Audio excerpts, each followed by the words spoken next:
are looking at every aspect from birth to death of this suspect in this case. So just to go back to the security guard, are you able to tell us what time the alarm went off on the 32nd floor and why it was going off? And is it at all possible that the security guard was shot before Paddock was firing into the crowd? So you have a two-part question: is what time did the suspect go up, or I'm sorry, the security officer arrived to check the door, and why? The question, or the answer is that the door alarm went off, indicating that the door was ajar. So the officer was dispatched up to check that specific time. We have it. I don't know what it is.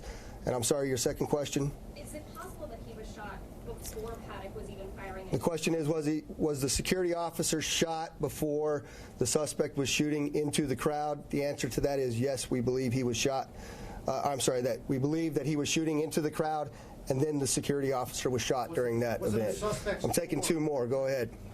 The percentage of injuries, I know we had discussed this earlier. Do we know how many people were actually shot versus the trampling injuries or anything else? That's a question that you're going to, question is, how many people were shot versus other trampling injuries? As you well know, the number that we continue to look at, both for dead and injured, and we still have obviously critically injured people in the hospitals. You notice I'm not giving you a number because that number continues to change every day. People are being discharged from the hospital, and I'll let the coroner answer those questions because he's best provided to give you the information in regards to whether somebody received a gunshot wound or another type of wound. Just to clarify a report about a key being used, his room key being used when his car was out of the garage. Did that happen? The question is, was his vehicle being used while his room key?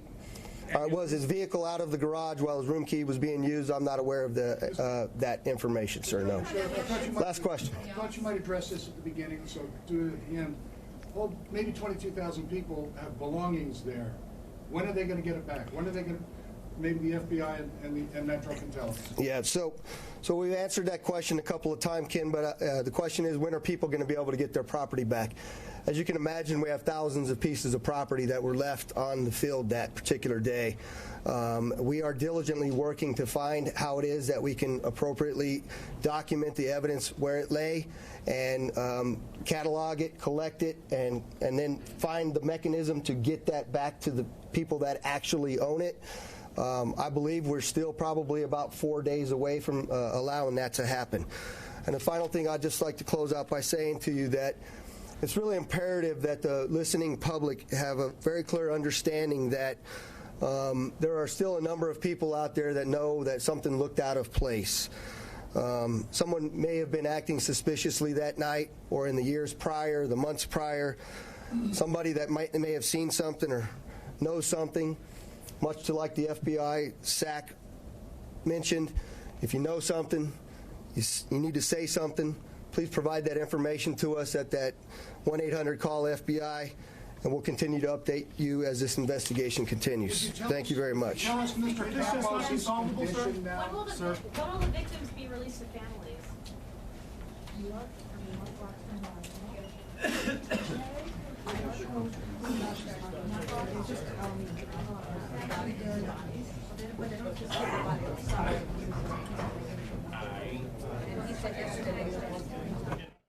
All right, everyone, we'll replay that Vegas update for you in a little bit. A bit later. In the meantime, let's go to Puerto Rico. Vice President Pence speaking there now. And so let me say with confidence, with your continued generosity to your neighbors, with the strong leadership of Puerto Rico at every level, with the dedication of American officials, from our armed forces to FEMA, the generosity of Americans who at this very hour are finding ways to help and contribute to the renewal of this region, and with the leadership of President Donald Trump in the White House, and with God's help, I know in my heart of hearts, Coqui will sing loudly once again. And the best days for Puerto Rico and for all of America are yet to come. Thank you. God bless all of you. God bless Puerto Rico, and may God bless the United States of America.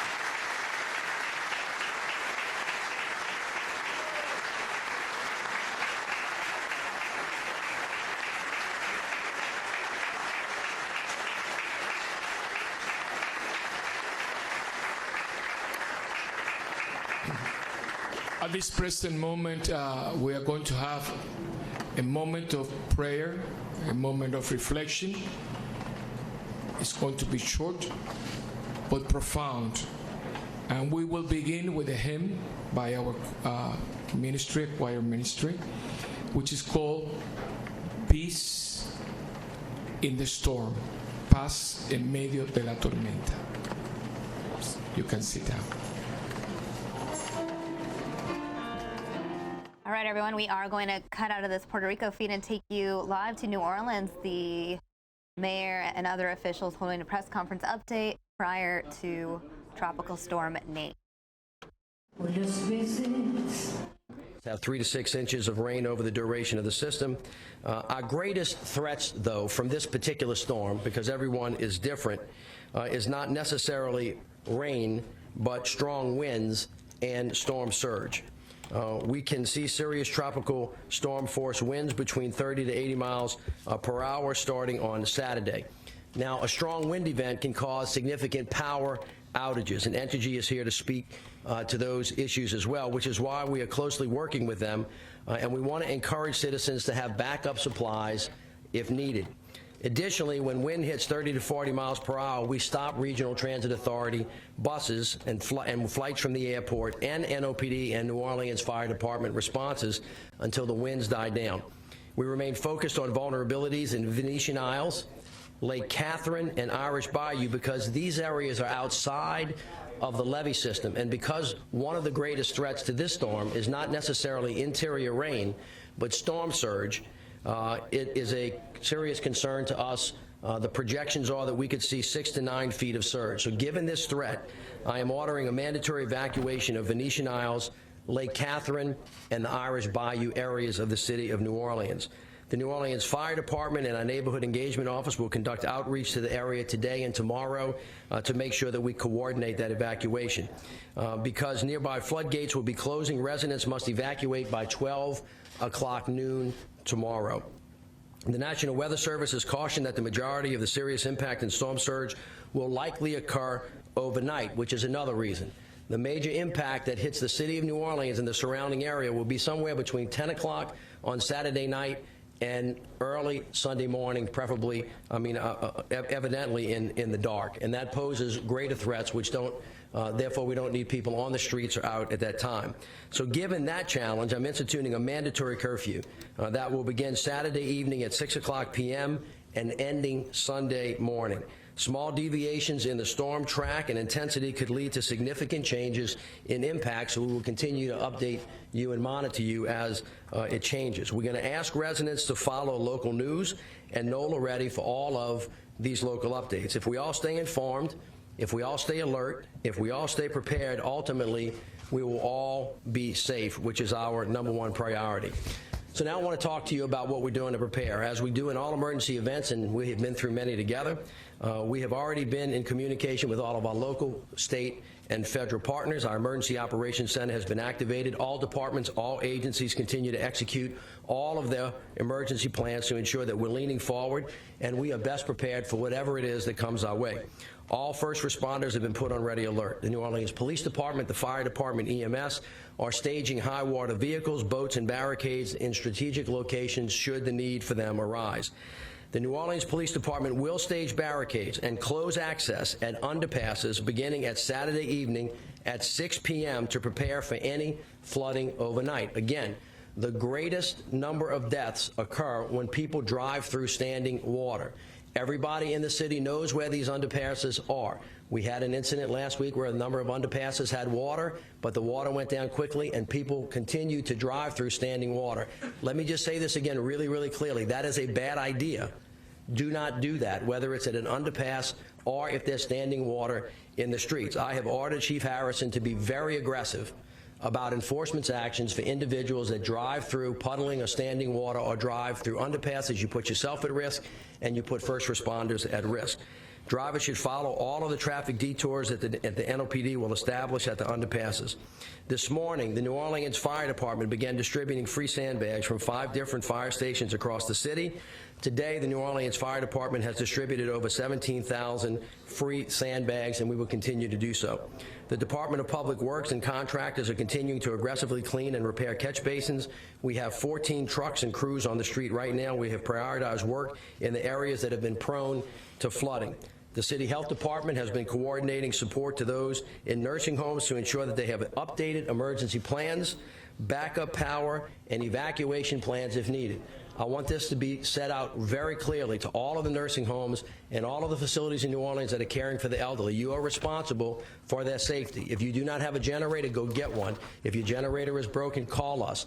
We are working with you, and we expect that your evacuation plans will work as you have told us that they will. The Health Department is setting up medical special needs shelter if needed, and we're conducting calls with the National Weather Service twice a day. I want to reiterate this to the people of the City of New Orleans. We have been through this many, many times. There is no need to panic. We're encouraging the public to do all they can to prepare, as we do in every weather event. You have to have a plan. You have to prepare to protect your personal property. It is the cooperation of the citizens that make these events work really well with our great first responders who, as you can see, are well prepared and well organized.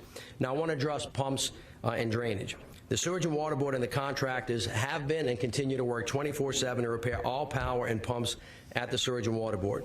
Since early August, we have made real progress. Today, 109 of 120 pumps are working. This includes both large drainage pumps and the constant duty pumps, and we are presently at 92% capacity. We have installed large generators, secured contractors to provide additional manpower so that in the event of an incident, all stations will be properly manned. While we're in a stronger place than we were in August regarding pumps and power, if this weather system strengthens and starts to produce large amounts of rainfall in short periods of time with bursts, we could see some localized flooding. Citizens should prepare for some street flooding, especially, as I've said, under the underpasses. We want to remind citizens again of the newly installed larger placards on the underpasses to warn drivers of the deep water. There are actually signs there now to tell you how deep the water is. They were actually up the other day and reflected there were 3 feet of water, and still people decided to drive through it. So in case I have never said this before, people should not drive through the underpasses or through standing water. We've also purchased and pre-staged large barricades, which the NOPD will deploy as needed, as I've said. Our goal is to make sure all of the systems work the way they should. We drain water off the streets after heavy rain events, and we're going to allow citizens to get back to their normal routine. Again, I've said this many, many times. Our team is really good. They do a lot of work. But every emergency responder will tell you, no matter what we do, our work does not get done and can't keep you safe if we don't have the cooperation of the citizens. It is the most important component of an emergency response. So as we shared yesterday, this is what residents can do. We encourage students to go throughout the hurricane season. I want you to revisit your emergency plan. To find the tips that you need, go visit ready.nola.gov. Residents should stockpile supplies, be ready to move cars to higher ground if necessary. You can park on the neutral grounds, not on the ones with railroad tracks on them or streetcar tracks. That would be a bad idea. But all of the other ones, you're welcome to do that. Parking violations are going to be suspended at 8 a.m. Saturday, and residents will be allowed to park cars, as I've said, on the neutral grounds. We can encourage residents to clean out their catch basins on your block. If you don't know how to do that, visit ready.nola.gov for a tip sheet on how to clean. We're strongly urging residents to secure all outdoor furniture, loose debris, garbage cans, which can turn into projectiles during high winds. I want to stop on this. This is going to be a high wind event. If you put garbage out, take it back inside. If there's anything that's loose in your yard or on your roof or anywhere around your property, please secure it, because one of the greatest threats will be those projectiles moving around. You can help a lot. If you don't know how to do that, we'll be happy to help you. If anybody needs alerts, you can get those alerts at nolaready.com. If you have special needs or elderly, please sign up for the special needs registry by calling 311. We would be more than happy to assist you with that. All right, so as the next steps, as we do in any serious weather event, it's important for all of us, again, to lean forward, be alert, revisit emergency plans, and get out and clean your catch basins. We're mindful that we are projected to have over 40,000 visitors in town and a number of special events planned that are now changing. We're working with the Convention and Visitors Bureau to make sure that all of our visitors are safe. Armstrong International Airport is expecting emergency plans to be put in place, and we want to highlight that parking at the airport garages will be restricted to ticketed customers only. Again, as this system develops, we will continue to monitor, work with the National Weather Service, and provide regular updates. Again, follow us on NOLA already, and remember, it is critically important. Stay informed, stay alert, stay prepared, ultimately, for all of us to be safe. That cannot happen if people do not cooperate. So if there are barricades, don't go around them. If there's standing water, don't drive through it. If there's an underpass and there's water, don't do that either. And of course, reach out and help your neighbor. But I want to be really clear. We have sufficient pumps, power, and manpower to handle this threat if the rain totals remain as forecast and the intensity is directed. This is not that event at this time. This is going to be a major wind event, which could provide electrical outages. This is why you have to have enough supplies to withstand that, and Entergy will deal with that later. And this is a potential wind surge event if you live outside of the levee protection areas. If those threats change, we will, of course, let you know in the next coming hours. So I thank you all for allowing me to go through that. Please let me have Aaron Miller from NOSEP. Thank you. Good afternoon. As the mayor mentioned, we're urging all residents and businesses to stay prepared and informed as this event progresses. The city is committed to ensuring the safety of all of our residents, and we encourage everyone to help us spread the word to make your neighbors and friends more prepared. Throughout this event, the Emergency Operations Center will be activated with our local, state, and federal partners, including FEMA, GOSEP, the Louisiana National Guard, the Army Corps of Engineers, to keep residents safe, to understand all of the risks and vulnerabilities and the actions we need to take. As was mentioned, our Emergency Operations Center is activated. This evening we'll move to 24-hour activation, and our crews will remain on status throughout the duration. Out of an abundance of caution, our operational departments continue with their emergency preparation measures. Any changes in storm track and intensity could change impacts to our area. We're urging our residents to stay informed by visiting @NOLA-READY. We know that we have a large number of visitors who are in town. You can text NATE, N-A-T-E, to 888-777 and receive updates from the city and National Weather Service regarding this event. Thank you. Freddie Ziegler with the National Weather Service. Thank you, Freddie. Okay. I just want to state that our major, just reiterate what the mayor has said, that major impacts are going to be storm surge and wind. And also, the storm is actually moving about 21 to 22 miles per hour, and that's pretty fast for this type of storm in the Gulf. For October, that's moving pretty fast, and with that in mind, the National Weather Service and Hurricane Center, as the mayor has stated, has upgraded their hurricane watch to a warning. And that's because the wind field is becoming very expansive, at least in the models. And so that's the biggest change that's going to be coming out later on with the advisories within the next 30 minutes to an hour. And that's all I have. Thank you, Fred. Okay. Chief Michael Harrison. Thank you, Mayor. Beginning 7 o'clock tomorrow morning, the police department will be at 100% staffing, split up into 12-hour shifts, with the majority of our personnel on patrol, being visible, patrolling every area of the city. We want to make sure that everyone is safe, and as the mayor said, there will be a curfew from 6 p.m. to 6 a.m. I will instruct those officers to enforce that curfew so that we can keep everyone safe. And so it's imperative that we urge everyone to adhere to that curfew, and if there's not a great reason or a real necessity to be out, please do not drive when winds get to be where it is very dangerous. So all of our assets have been pre-staged should the need arise for us to have a water rescue or for us to get to someone who has a real emergency. We'll be able to use high water vehicles and our boats should that need arise. But we are prepared to keep everyone safe during this storm, and we will be enforcing the curfew. We will be putting those barricades out at 6 p.m. tomorrow evening at all of the underpasses, which means we will have to actually barricade the exits off of the interstate to each one of those underpasses. And so please be prepared to have an alternative route of travel beginning at 6 p.m. tomorrow evening. And if you don't have to be out, once again, we urge all citizens to stay home and stay safe, and let's make great decisions. Thank you. Once again, the New Orleans Fire Department will be double-staffed beginning tomorrow morning at 7 o'clock. Our sandbag operations will continue to run until the weather conditions from the tropical weather no longer allow us to do that.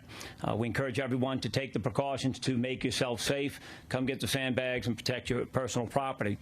We've staged high water rescue vehicles and boats at our various facilities throughout the city, and we're asking everyone to pay attention to all the warnings that you've heard people talk about, driving through high water and just hunkering down and not being out on the streets. I want to encourage everyone, as the mayor said, to have their emergency preparedness kits put together and available in case you need to use them, be able to evacuate quickly with them if something would happen in your particular area. In addition, portable generators, we do not encourage people to utilize them to power their house. They're not meant for that purpose. You'd want a generator put in by a licensed contractor. However, if you use them, we need you to exercise extreme caution. That is, the carbon monoxide that comes from those kills people every year, so that should not be put any place where it can let the exhaust gases enter into the home. Additionally, people put them near the house. They get very hot. The exhaust gets very hot and can start a fire. And we had one with our last major storm where someone's house burned due to that. When the weather gets to a certain level, conditions get to a certain level, we will be unable to respond to you. So please use all the common sense and caution and keep yourself safe, hunker down, and get through the storm safely. Thank you. Dr. Jeff Elder, Emergency Medical Services. Good afternoon. As of 7 a.m. tomorrow, EMS will have additional staffing throughout the city. Will be staged actually with the fire department to have coverage throughout the city. In addition to our ambulances, we'll have high water vehicles, our own, as well as fire department vehicles. I just wanted to remind everyone that if you have friends or neighbors or family with any sort of special needs, any sort of medical needs, please have them register with 311 to be on the medical special needs registry. They'll ask for some basic information, and they'll call back with additional information as needed. I just want to remind everyone, please, it is important to listen to what the mayor said, to listen to what Chief McConnell said about generator safety. We see this every time we have a power outage that requires generator use. So please be safe. Carbon monoxide is an odorless, colorless gas. People don't realize it until they're already affected by it, and we just have to stay extremely safe if you're going to operate a generator. Thank you. Paul Rainwater, Interim Emergency Director of the Surgeon Water Board. Thank you, Mayor. As the Mayor has said many times, this is about power pumps and manpower. On the power side, as we go into the storm event tomorrow, we've checked our 4 frequency changers, our turbine 1, 3, and 6 are operational. We'll go into tomorrow with about 39.2 megawatts of power, of stable power. The team feels very 25 cycle power. Yes, thank you, Mary. Yours, correct. With 39.2 megawatts of 25 cycle power, the team feels very comfortable with the turbines, and we feel comfortable with what we've seen so far. On the pump side, we have 109 of 120 pumps. We have added some additional temporary pumps to Broad Street, Franklin Avenue, Old Carrollton, Paris Avenue, and Pontchartrain Avenue. Those are temporary pumps with generators, and they will be operational tomorrow during the event. On the manpower side, we'll go into the fight tomorrow with 182 personnel. That's 140 pump operators with 42 support personnel, and another 15 from the National Guard that will provide additional, and we talk about this a lot, but redundant management. That is, those pump operators get really busy, and so the National Guardsmen will be able to communicate back to the Carrollton station at the central station. I want to call it Central Command because that's what it's like, but and they will help with coordination as well. We've also made some improvements to the Central Command at Carrollton with a monitor that will allow them to see SCADA real-time data between the pump stations and to provide Eric Labatt with a little more visibility of what's happening out there. And we'll also have backup redundancy on radio communications as well. Thank you, sir. Thank you for all your work. All right, Danny Galloway, Department of Public Works, followed by Melanie Stewart from Entergy. The city and its contractors have cleaned over 7,200 catch basins since 2017 and 4,300 since August. We have 14 trucks on the street today. We will be working 7 a.m. to 6 p.m. till it's safe to do so, and we will resume once the storm is over. Again, I urge you to get in front of your houses, in front of your catch basins, just clean in front of it, and put everything in the garbage can, and please ask your neighbors to do the same. We cannot do this alone, so we really ask for your help. Thank you. All right, Melanie. Good afternoon, Melanie Stewart with Entergy.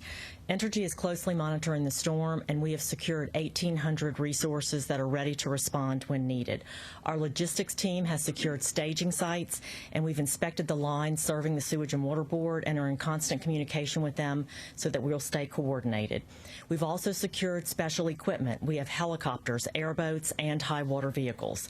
Our command centers are open, and we're also present in the EOCs that are currently open and available for the ones that will open tomorrow. Based on past experience, and you've heard this a little bit today, please be prepared for outages that could last up to 7 days. I know all of you are saying, I hope it's not me that's out 7 days, but please be prepared. Have the supplies at your home to be prepared for a 7-day outage. Once the storm passes and we assess the damage, we'll be able to provide better restoration information. That'll take us about 3 days. We'll need to inspect all of the critical circuits, do a damage assessment, and along the way we will be making repairs, and we'll have very good outage restoration information after the 3rd day. We have customer information that's being proactively pushed out. If you sign up for text messaging, you'll receive that information. You can visit us at EnergyStormCenter.com, follow us on Twitter and Facebook, and also we encourage, again, customers to please sign up for text messaging. Please be prepared. Entergy and the city are. Thank you. Thank you, Melanie. Joe Hassinger, the Flood Protection Authority. Yes, sir. Sure. I'm Joe Hassinger. I'm president of the Flood Protection Authority. The authority operates over 200 gates that protect citizens in St. Bernard, Orleans, and East Jefferson. And as of today, most of those gates are closed. This evening at about 4 p.m., we will close the sector gate at the surge barrier, along with the vertical lift gate at Bayou Bienvenue and Seabrook. This evening, we will close all floodgates on Lakeshore Drive, and then tomorrow, we will close the gates at Bonneville, Williams Boulevard, Lakefront Airport, and Highway 90 and the Wrigley's. Thank you very much. I appreciate it. All right, Lieutenant Colonel Ken Bailey with the National Guard. Ken, thank you. Thank you, sir. Good afternoon. The Louisiana National Guard is trained and ready to meet this response and any response. At the moment, as previously mentioned by Mr. Rainwater, we have 15 personnel assisting the Sewage and Water Board with pump monitoring. There are about 140 National Guardsmen in Orleans Parish right now, 16 boat teams, 13 high water vehicles, and those numbers will grow. By tomorrow, that'll be 350 personnel, Army and Air Guard, 36 high water vehicles, 26 boats. This evening, we'll pre-position 20 school buses, and tomorrow morning, another 40 school buses to aid in evacuation as required. We're also pre-positioning commodities, 8 tractor-trailer loads this evening, to have those available as well in case they're required. The National Guard is here. We're with you. We'll protect what matters. Thank you, sir. Thank you. All right, Captain Christy Luttrell, U.S. Coast Guard. Thank you, Captain. Thank you, Mr. Mayor. Yes, ma'am. Good afternoon, everybody. I'm Christy Luttrell. I'm the deputy at the sector in New Orleans and Algiers. So the Coast Guard is preparing to close the port by tomorrow morning, which means nothing should be moving in the port tomorrow morning. We're on target for that. Currently evacuating both the regulated navigation areas to the east and west. That covers the Industrial Canal and the Algiers and Harvey canals. Station New Orleans up in Bucktown is still able to respond limitedly right now, but they've moved their larger vessels into the river for protection. Air Station New Orleans still has helicopters available, but they will be flying away by tomorrow morning and will not be able to come back in until after the storm passes sometime on Sunday as well. We do have some flood punts available. They're strategically placed, 6 in Hammond, and Jackson, Mississippi, there's another, I believe, 12 in Jackson. So we're going to have some shallow water response available for urban search and rescue upon request from the city if needed. And that's all I have, Mr. Mayor. Great. Thank you so much. Thank you. Susan, council members. Thank you. So much has already been said. I just want to remind people that what's going to happen is pretty much going to happen overnight tomorrow night. So please make plans now to take care of your pets and make sure they are inside. This is going to be probably a major wind event, and so the pets should not be kept outside during this event tomorrow night. So I would just ask that you do that. Go to the SPCA, LASPCA site for more information about how to plan to take care of your pets. Thank you. Thank you. I am praying for the best that there's a slight deviation and this thing spins away from us, because I know prayer works. If in fact it does come to us and we're not spared, like I said yesterday, we have been here before, and as you've heard, there is a very serious plan coming from the administration and every first responder that we have at every possible level. We need to make sure that you have your own individual plan, however. You have today and you have early morning tomorrow to work on that plan. I think it's safe to say that the past few months we've been concerned about water. Every headline has been about flooding. Don't get distracted by that. As you've heard from the experts, this may be a very serious wind event. Don't get distracted about floodwater and miss the problem of wind. If you have planters, if you have lawn furniture, if it's not tied down, if your house is raised, push it under your house. If you have shutters, close them and lock them. If you look in your neighbor's yard and you see things are not tied down, not put away, contact your neighbor or help them. Because if not, that's just a projectile that's going to come through your window and cause more harm. So we have a plan. We have time still for you to put together your own personal plan for your family. Help the people that can't help themselves. Senior citizens, single moms, anyone who you see does not look like they have been listening and heeding the warnings that have been heard, help them. We've been here before. Let's act like it. Thank you, Councilmember. Councilmember Ramsey, Councilmember Cantrell, you good? Good afternoon. We're here again, and I just, as I did yesterday, urge everyone to work with our partners, readynola.gov. Make sure you register, get the updates. The mayor has called a curfew. Please honor it. Keep yourself safe. Check on your neighbors.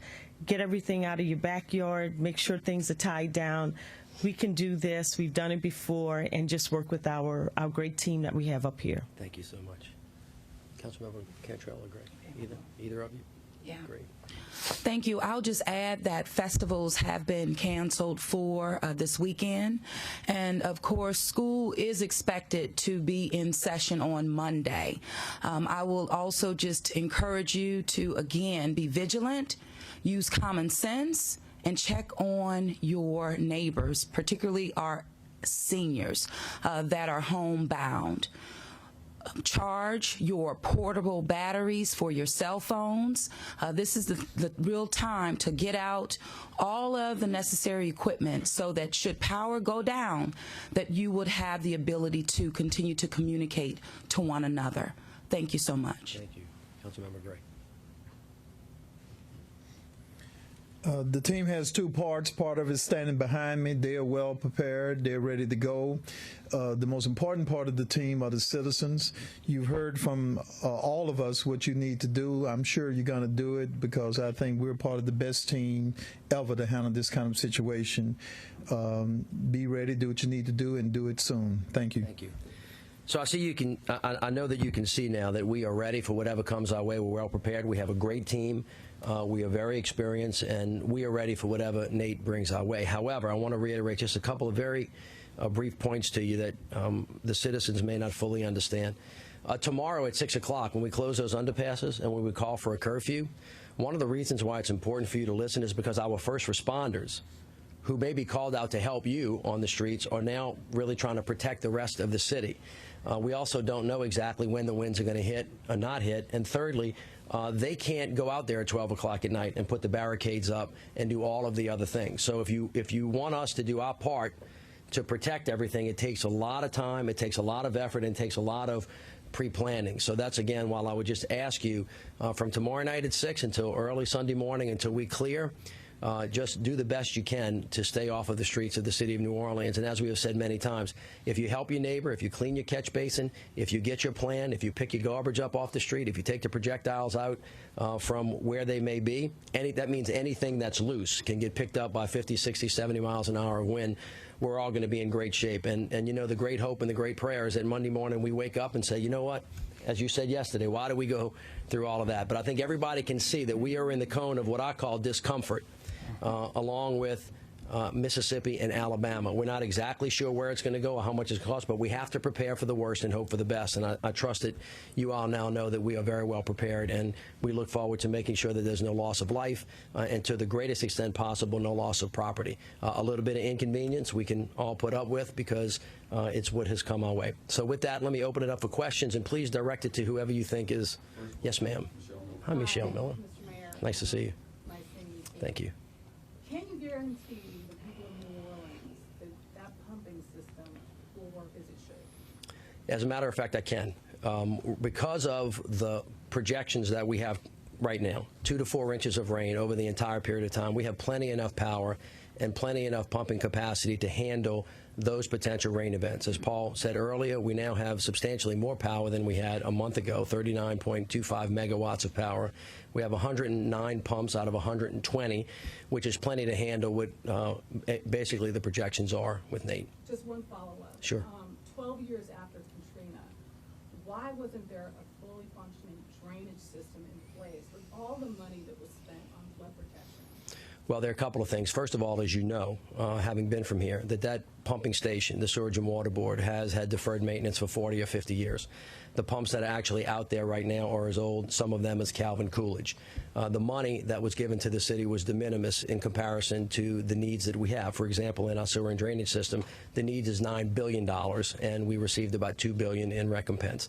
We have been, for the past 9 years, actually working on the sewer system, the water system, and the drainage system, and as you know, it's been terribly underfunded. And so we've been working on that the whole time. It's a catch-up game? It's absolutely. I mean, this is what the national infrastructure debate is about. Across every city in America, you have sewer, water, pump stations, roads, bridges, airports that are in disrepair. And the amount of money that's required to fix it is less than what localities have. This city, as you know, has rebuilt 33 new schools. We've built 88 primary health care centers. We've built 2 new hospitals. We're building a new airport. We built a new riverfront. And we've invested millions of dollars in that plant. It's old. It's tired. It's like your grandmother's car that's got 400,000 miles on it, and we've been working on it very hard. But there are people out there who are still in the process of being flooded out over and over and over again. Well, that is not accurate in its totality. As you know, because you're from the city of New Orleans and you've lived here, if you get a heavy amount of rain in a short period of time, this city is under sea level, and it is in a bowl, and there are rain events that are going to occur. And so what we really have to do is work through how you change 25 cycle power to 60 cycle power and basically rebuild a $2 billion plant. And we're going to do that. Yeah, this is actually for Paul Rainwater. Sure. Can you tell us which pump stations have this new SCADA equipment put in? Which new pump was fixed in the past 24 hours? And what percentage of the drainage system relies on Entergy provided 60 cycle power?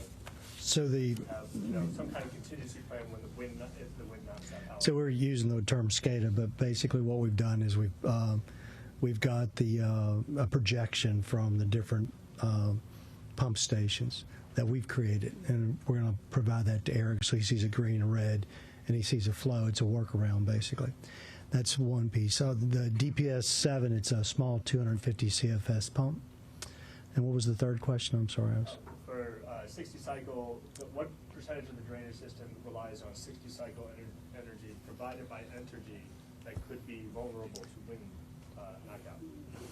That's a good question. I'll have to get back, but I know that on the 60 hertz piece that we provide, it's about 11.25 on turbine 6, but that goes towards water and sewer.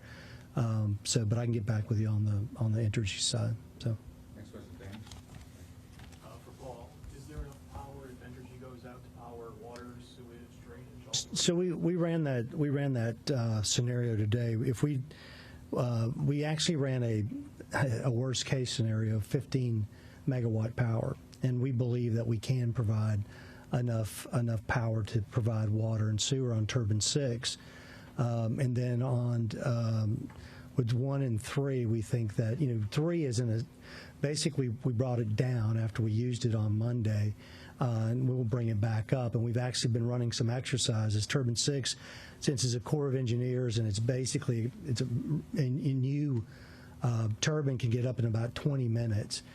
Turbine 3 will take about an hour and 15 minutes. So what we've been doing over the last several days is running these exercises where you basically go through the procedures, not actually turning up and down, but just going through it as a pump operator calls back to Mr. Labat and his team, and then working through those situations. Right. We feel, well, you never know what the scenario is. I'll Yes, sir. take that. Danny, Yes, sir. Let me just kind of explain this entire situation to you. It's called a risk reduction system for a reason, because there is no 100% guarantee that nothing is going to go down. Right now, the entire power grid in Puerto Rico is down. And because it's down, it has consequences, and people have to move on generators. One of the long-term biggest debates that's being held is whether or not the Surgeon Water Board ought to generate its own power or it ought to buy its own power. You have other systems that get their power from their energy providers. Ours happens to be Entergy. If Entergy's entire system goes down, that is a catastrophic failure of epic proportions. I think you saw when Sandy hit that the entire southern part of Manhattan, I think that's where you live, or somewhere around there, actually went out for a very, very long period of time. So that's why we call it a risk reduction system. We cannot guarantee to people that there's not going to be any loss of power for any period of time, which is why we ask people to have a plan. When we finish doing the forensic assessment of the Surgeon Water Board, we will have to ask the public to consider, this is how much it costs to generate your own power. This is how much it costs to buy it. This is what the redundancy system's like. By the way, the United States of America, this is what the overall cost is going to be to the taxpayers and to the ratepayers. And essentially, I was mentioning to a couple of the council members today, if you put the entire system in one place, it's bigger than the airport and the Superdome almost combined. So it's not like buying something off the shelf at Best Buy and putting it in place, and it costs billions of dollars. And that's why we're working so hard on it now. All right. I have two yes. questions, one for Paul and one for you, Mayor. Well, let me go first. Okay. Since I'm here. Curfew at 6 p.m. Have you coordinated with Jefferson Parish, given the fact that a lot of the roadways in New Orleans lead into Jefferson Parish, and do you expect them to do something like this as well? I don't. I have not coordinated that particular decision. That's generally left to the mayor or to the parish president. It's my job to make sure that the streets of New Orleans stay safe, and I would hope that people from other parishes reflect that as well. You will also notice that the parishes that are south of New Orleans are doing the same thing with evacuations, and in some instances, parts of Jefferson Parish, I think Grand Isle and Lafitte are doing that as well. And then this question is for Paul. Is there, I guess in layman's terms, based on the pumps and the different pump stations, is there one area of the city or several areas that are more concerning to you when it comes to flooding, whether it be Lakeview, Gentilly, New Orleans East, but are there any areas that you look at with those pump stations and say this area is more vulnerable than that? So, I mean, one of the things that we've been doing is running modeling, and obviously based off the event on Monday where we had about, we were sending about 25 megawatts of power to, pumps. The Gentilly area, obviously, because of the water that was on the streets, and then the sensitivity around the Lakeview area and DPS 12, because it's one pump, and we've gone out and run drills, but to be very frank with you, what we've been doing is actually focused on every pump station in the city, and every area is critical. And so you don't really, you look at an event like this and you kind of, focus in on a couple areas because of what happened Monday, but the reality of it is you don't know what's going to happen, right?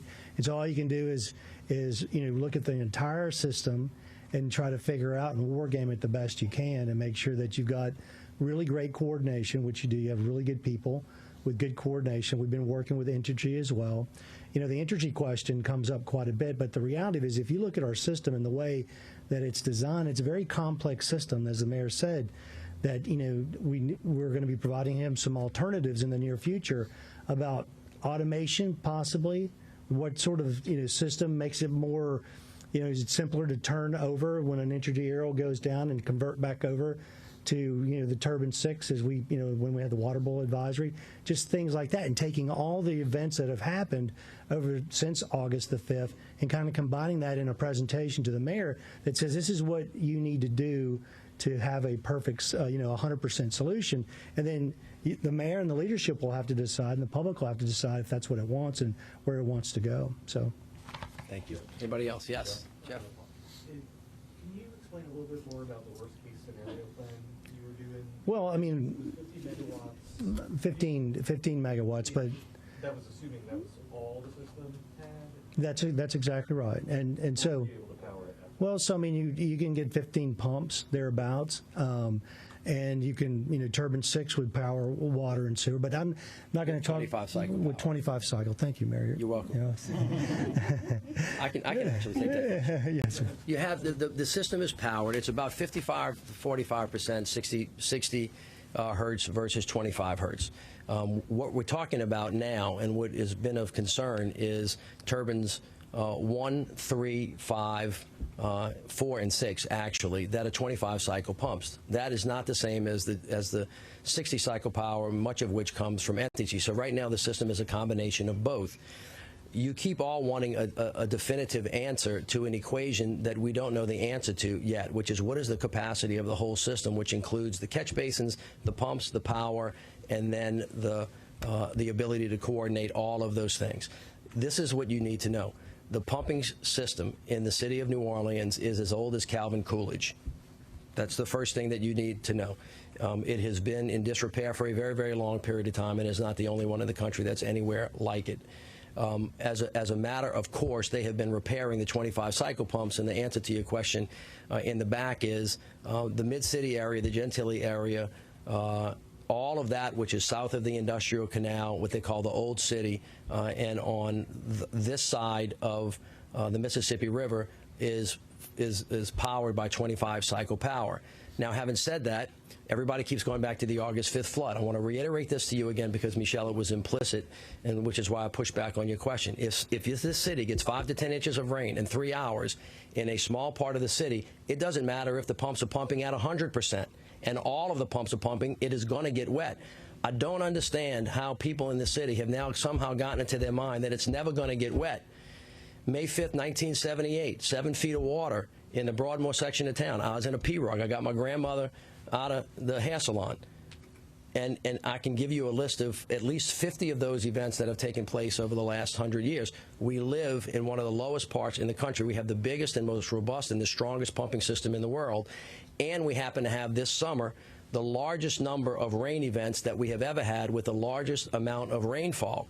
And so, as you have seen right now in Houston, even that massive city that has just been incredibly inundated, there are certain things that you cannot stop. That is why it's called a risk reduction strategy. The levee system, in case anybody hasn't paid attention to this, is only built for Category 3 strength. It is a risk reduction system, which is why lots of other things have to happen in terms of building codes, where we build, how strong it is, and the investments in that. The Sewage and Water Board event is a small piece in that much bigger risk reduction strategy that we have worked on since Katrina. So the larger answer to Michelle Miller's question is that we've spent $14.6 billion on the levees. We've spent untold number of hours on all of our plans to make sure that we have stronger building codes. We've spent hundreds of millions of dollars already investing in upgrades at the Sewage and Water Board, and yet we're still not anywhere where we need to be, which is what we've been working on over time. Having said all of that, even if it was perfect, when you get massive amounts of rain in short periods of time, especially during the summer months, there is going to be water on the streets of New Orleans, and God forbid, in some instances, in homes. We're working hard to make sure that doesn't happen more than it actually has to, and we are working hard to give the people of the city of New Orleans a lot of good ideas about how much it's going to cost to go forward with the notion of generating our own power or buying it, short-term, medium-term, long-term, and, of course, well into the future. Thanks. Well, it seems to be in the United States of America. I mean, you've seen Harvey, you've seen all of them, in that regard. All right, thank you all very much. This is not the new norm, it's the old norm. It's the old norm, that's right. Yeah. All right, everyone, that's the end of that live update from New Orleans. Tropical storm Nate threat. I know many of you guys are interested in the update regarding Las Vegas, so I'm going to play that for you now.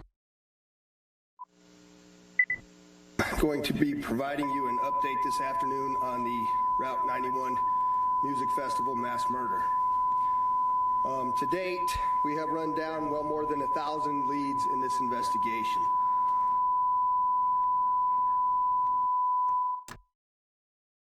All right, everyone, I'm going to try to figure out why we're having those audio issues. In the meantime, though, I want to give you guys a live look at Las Vegas.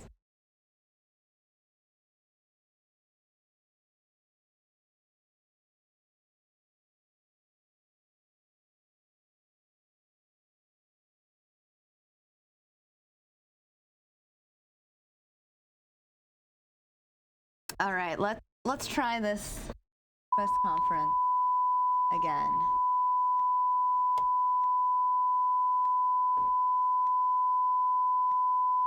While some of it has helped create a better profile into the madness of this suspect, we do not still have a clear motive or reason why. I can assure you that we are aware of all aspects of this case, to include the rumor, innuendo, and supposition by many in the public. And I get it. We all want answers. We have looked at everything, literally, to include the suspect's personal life, any political affiliation, his social behaviors, economic situation, and any particular or potential radicalization that so many have claimed. We're also aware, of course, that ISIS has repeatedly claimed responsibility, which today I can tell you that we have no known nexus to. We have been down each and every single one of these paths trying to determine why, to determine who else may have known of these plans. We will continue to investigate each and every one of these areas, as well as all the tips and leads that continue to come in. We must remain focused solely on truth and fact. It's very easy to assume. We're collectively working with the FBI and many other partners to try to get there. At this time, I'll tell you again that we have no credible information to report to you as to motivation. We will not stop, and we'll keep you up to date as anything develops on that. I will tell you, though, that all of the rumor and speculation has not been helpful to our investigation. In the past, terror attacks or mass murder incidents, motive was made very clear in most of those cases, by a note that was left, by a social media post, by a telephone call that was made, by investigators mining computer data. Today, in our investigation, we don't have any of that uncovered. I wish we did. We will and are continuing to investigate with great tenacity and hope to arrive at an answer. We reported in the media yesterday that we found the missing Hyundai Tucson with Nevada plate 114 Baker 40. It was in the Reno residence that we did a search warrant on. Just a communication issue that we didn't know about it when we reported it to you. Most of you also now know the name of the Mandalay Bay security guard who you've all named in the media, and I'll just reaffirm to you that Jesus Campos is a true hero. I can tell you now just a little bit more that I know about what he did that particular day. We now know that he was dispatched to what they call a door alarm on the 32nd floor. He went up there to investigate the open door, and as he was doing his job diligently, he came under fire by our suspect. As you know, he was struck in the leg. He turned around and retreated.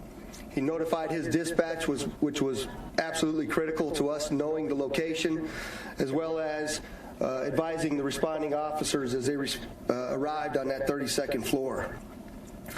I can tell you that this was a remarkable effort by a brave and remarkable man. I want to say today that I don't think we've done a good enough job recognizing him and his actions, and for that I apologize. I just want to take the moment and clear the record that he's an absolute hero. There's also a couple of questions that have continued to come in regards to this tannerite and what materials that we had.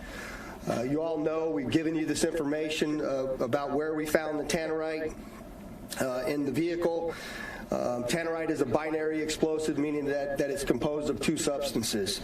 We also had a significant amount of that tannerite as a finished product, and we had the 2 chemicals of ammonium nitrate and aluminum powder that, when combined, make the finished product of tannerite.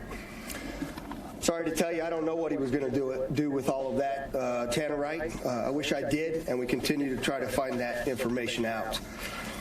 There's a couple of things before I take any questions from you, however. First and foremost is that our partner, Special Agent in Charge, Aaron Rouse, has some information about a new media plan that the FBI has launched, and I would like him to explain exactly what that is. Mr. Rouse? Thank you, Undersheriff. I'm very pleased to announce that Clear Channel Local here in Las Vegas has partnered with the Metropolitan Police and with the FBI to reach as many people as we possibly can. We're starting an information campaign seeking true knowledge as to what happened in the events leading up to and involving this incident. The billboards will be displayed throughout the Las Vegas area. They will have the badge of the Metropolitan Police and the seal of the FBI on it, along with the terms, if you know something, say something, along with a phone number, which we've agreed will be 1-800-CALL-FBI. This is critical for us. As the Undersheriff mentioned, we have not stopped, we will not stop until we have the truth. Thank you. Thank you, Mr. Rouse. And next up, I would like to have the Chair of the Clark County Commission, Steve Sisolak, come up and provide you some additional information as well. Thank you, Undersheriff, and I appreciate you all being here. And in the past 4 days, we've had numerous names assigned to this event, this tragedy, and for official purposes and in the future, after consultation with the coroner, our first report is coming out this afternoon. The official name that which this tragedy will be referred to will be the number 1 October. So the digit 1 October will be the official name listed on all reports and investigations moving forward on this incident. Thank you all very much. With that, I'll take a couple of questions. Is there any indication? Can you expand on the misinformation? There's a lot of rumors online, and how that may hinder the proper investigation. Yeah, listen, I mean, we have a responsibility as law enforcement organizations to run down each and every lead, to debunk them, to determine whether there's any validity to those leads. And so, as I told you, we have a significant number of those. The investigative effort is massive. We continue to do it, but rumor and supposition doesn't help. And so those true tips and leads of things that people know are imperative to this investigation. But just because you think you know something doesn't necessarily mean that you do. If you have factual information that you can provide us in regards to this investigation, it would be helpful to us. Thank you. I understand that motive is still unclear. However, can you confirm that investigators, while recovering these numerous electronic devices and cameras, they may have recovered a video in which the suspect may have alluded to his motive, or any type of video regarding the shooting? I'm not aware that we've recovered any such video. Understood. Have you been able to resolve the question of whether he had any help, or whether there was an accomplice, or can you eliminate the question of whether you are specifically trying to find somebody else? Okay, the question is, can we confirm whether there's an accomplice or not? I can tell you this: we're very confident that there was not another shooter in that room.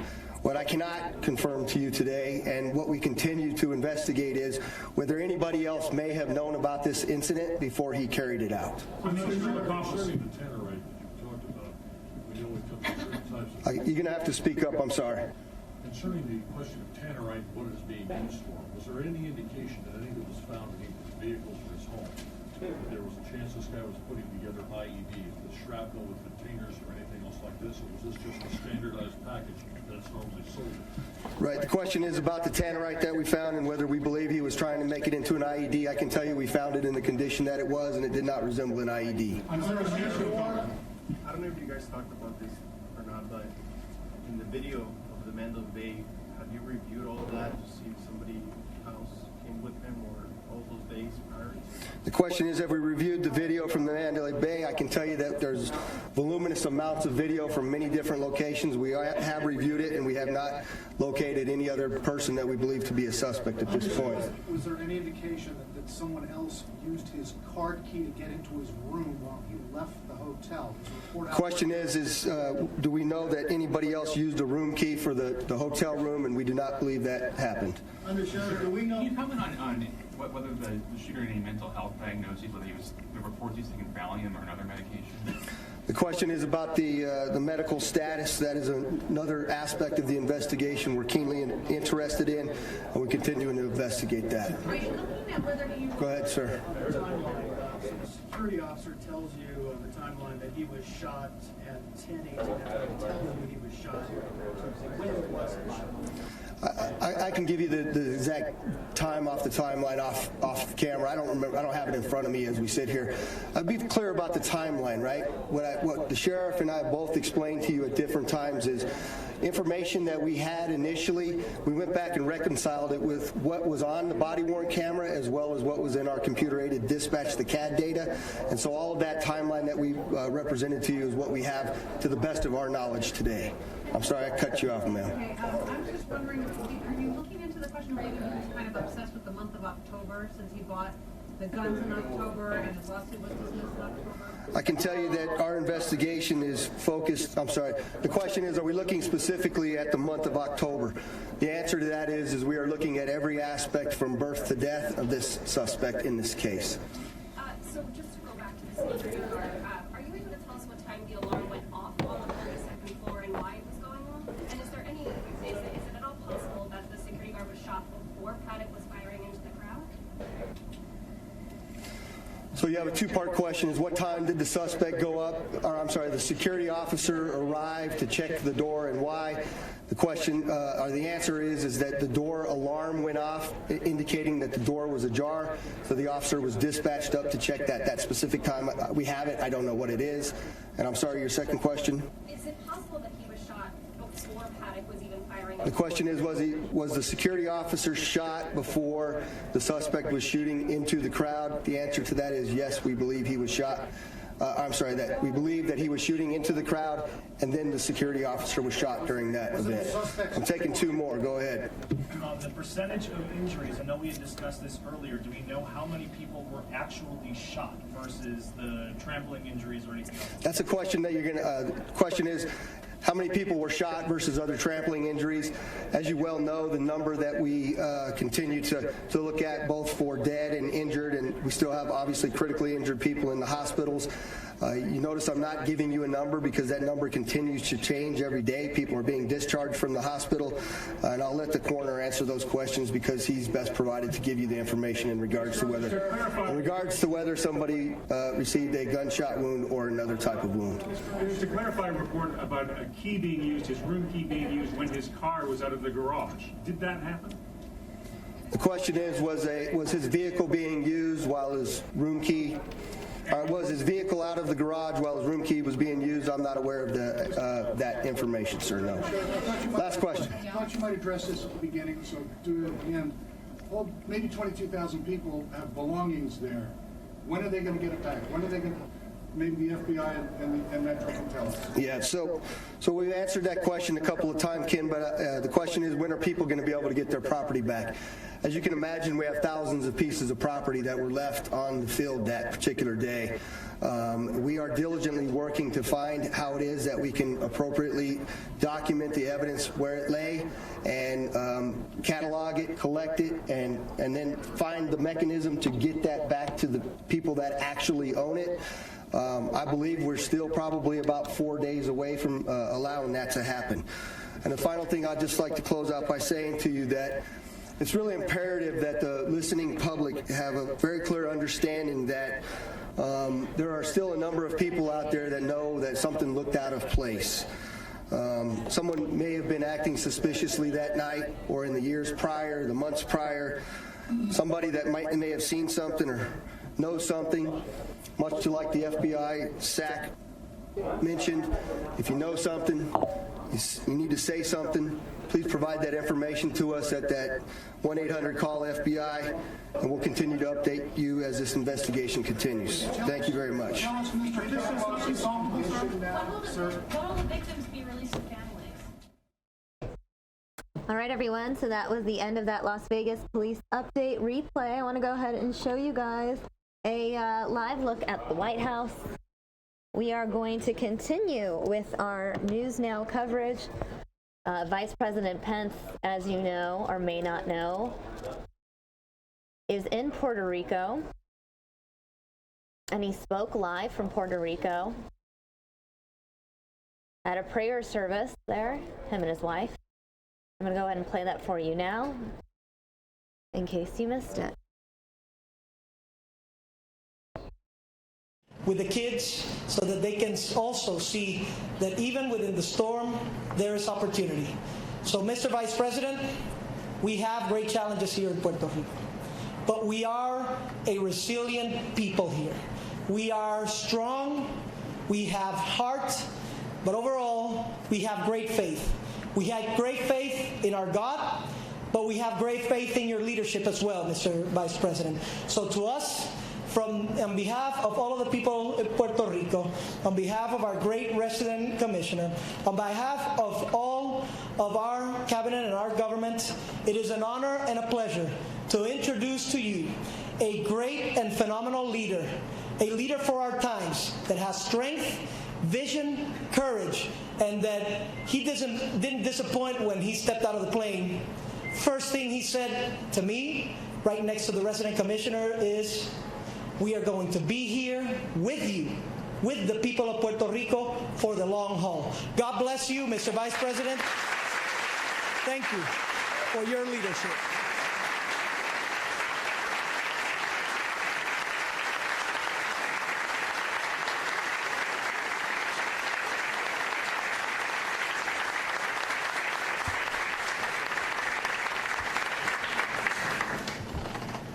Father Pena, all of the members of this extraordinary church, a 24-hour church that knows that the light is never gone. It is a great honor and joy for my wife Karen and I to be here at Parroquia Santa Bernadilla, a place of vibrant faith that is impressing the people of Puerto Rico and the world. To my fellow Americans in the room, I bring you greetings from a man who was here just 2 days ago, the 45th President of the United States of America, who sent me to say, we are with you today, we will be with you tomorrow, we will be with you every day until Puerto Rico rebuilds and recovers bigger and better than ever before. President Donald Trump.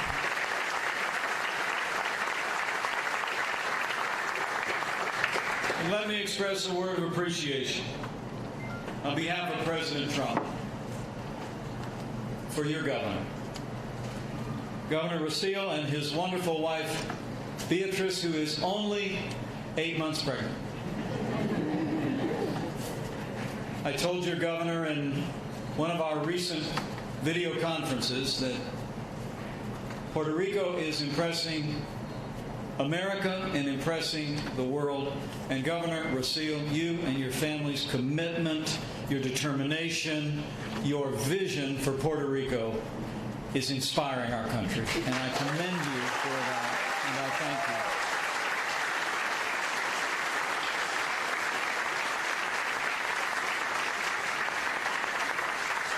you. And let me assure you that Puerto Rico has a tenacious advocate in Washington, D.C. She is known as your resident commissioner, but we just call her Congresswoman Jennifer Gonzalez. She is amazing.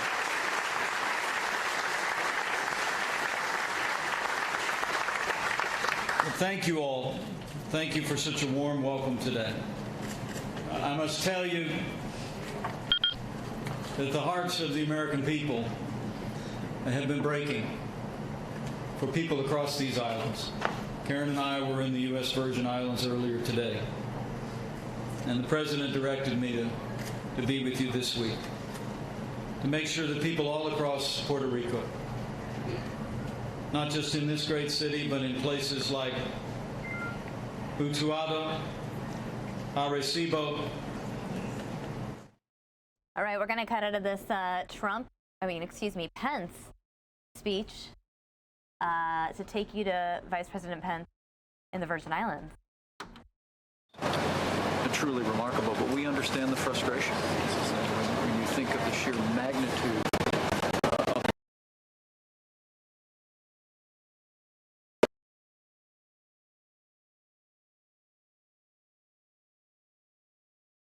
All right, it appears this feed that they're sending us is a bit spotty. Hold on one second, guys.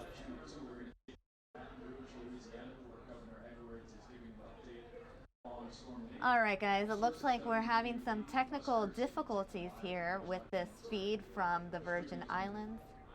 Again, this was Vice President Pence in the Virgin Islands, but this feed is quite spotty. So we're going to just take you live instead to Louisiana, the governor giving us an update on storm preps. To plan for Category 2. That's just what we always do is you plan for what you expect and then you prepare for one stronger than that. Critically important, this is going to be a nighttime event. So just like we said last night, we want individuals to be positioned where they want to be when the storm hits and postured appropriately by dark tomorrow night. So we're asking everyone to be at 8 o'clock tomorrow night where they want to be and postured appropriately.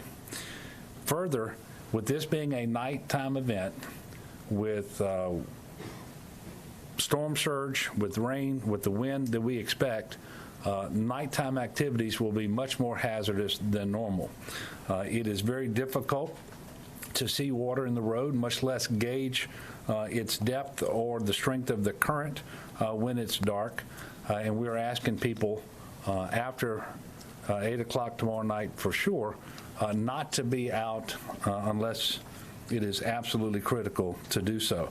If you need supplies in order to ride this storm out, then you are advised to get them now, and certainly no later than early tomorrow. We're asking everyone to monitor the weather reports as well as the directives from their local authorities, and when they get directives from the local authorities, obviously to heed those directives. Tropical storm force winds we expect tomorrow in southeast Louisiana in the vicinity of Plaquemines Parish and Grand Isle and Jefferson Parish early in the afternoon. So that's the earliest that we expect tropical storm force winds.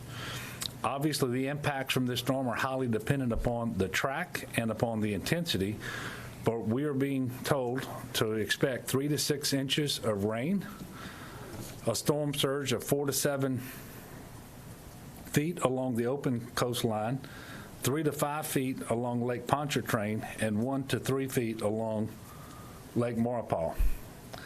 And obviously, anyone in low-lying areas, anyone who needs to prepare and hasn't done that, we are urging them to prepare now. As the storm moves into the Gulf, it's critical that you monitor updates and heed the advice of local authorities. I was able to meet with Mayor Landrieu of New Orleans today. Obviously, the state stands ready to support the city of New Orleans and really all of the affected areas any way that we can. I can tell you that the level of communication and coordination with all local authorities has been excellent over the last 2 or 3 days around this storm event. New Orleans did just shortly ago announce a 6 p.m. curfew for tomorrow evening. Now, you're going to hear from Secretary of State Tom Scheller tomorrow because tomorrow is the last day of early voting in the election that's coming up next Saturday. With that being the case, we're asking people, if you're going to early vote tomorrow, early vote early. Don't early vote late, because the sooner you can do that and get back home, the better. I want to reiterate that no one should take this storm lightly. It has already claimed the lives of at least 20 people in Nicaragua and in Honduras. And as we know from past storms, low intensity doesn't necessarily mean low impact. And I will remind everyone again that Isaac in 2012 was a Category 1 storm, and yet we had flooding in areas that had never flooded before. And it bears repeating, this will be a nighttime event. Do not attempt to drive on flooded roads. And don't endanger yourself or the first responders who would be called out to assist you if you needlessly expose yourself to danger. I would remind you also to visit getagameplan.org for information on how to prepare for this storm if you've not already done it. You can also visit emergency.la.gov for important updates. And as for road closures, conditions, updates, 511la.org, 511la.org for real-time information about the conditions, closures of roads. Now, our next briefing will be tomorrow morning. We will send out notice in the morning of the exact time, but I think you can expect that that press conference will happen right around noon, following the next meeting of the Unified Command Group. So at this time, I'm going to be followed by Secretary of State Tom Shedler, and after that, we will take your questions. Thank you, Governor. I like that slogan, vote early, not late. Before you file a trade name with me, I'm going to go ahead and jump on that. But thank you very much. At this time, the only closure of a early voting site is in Plaquemines Parish at Point Isla Hash on the East Bank. However, those individuals in Plaquemines Parish can certainly utilize the Buras location and the Belchase location. As the governor indicated, we're going to monitor this throughout the day tomorrow of changing environment for curfews and the like. He indicated that Mayor Landrieu has already announced a 6 p.m. curfew in New Orleans, and we'll wait and see if there's others that join in on that. But early voting closes at 6 p.m. So, again, vote in the morning if at all possible. And remember, we still have voting day a week from now, October 14th, and we'd please urge you to either take advantage of the last day tomorrow or October 14th. So thank you very much. Thank you. At this time, we will take your questions. Governor, in terms of the pump situation in New Orleans, what's the status there, and are the National Guard troops in place on site already?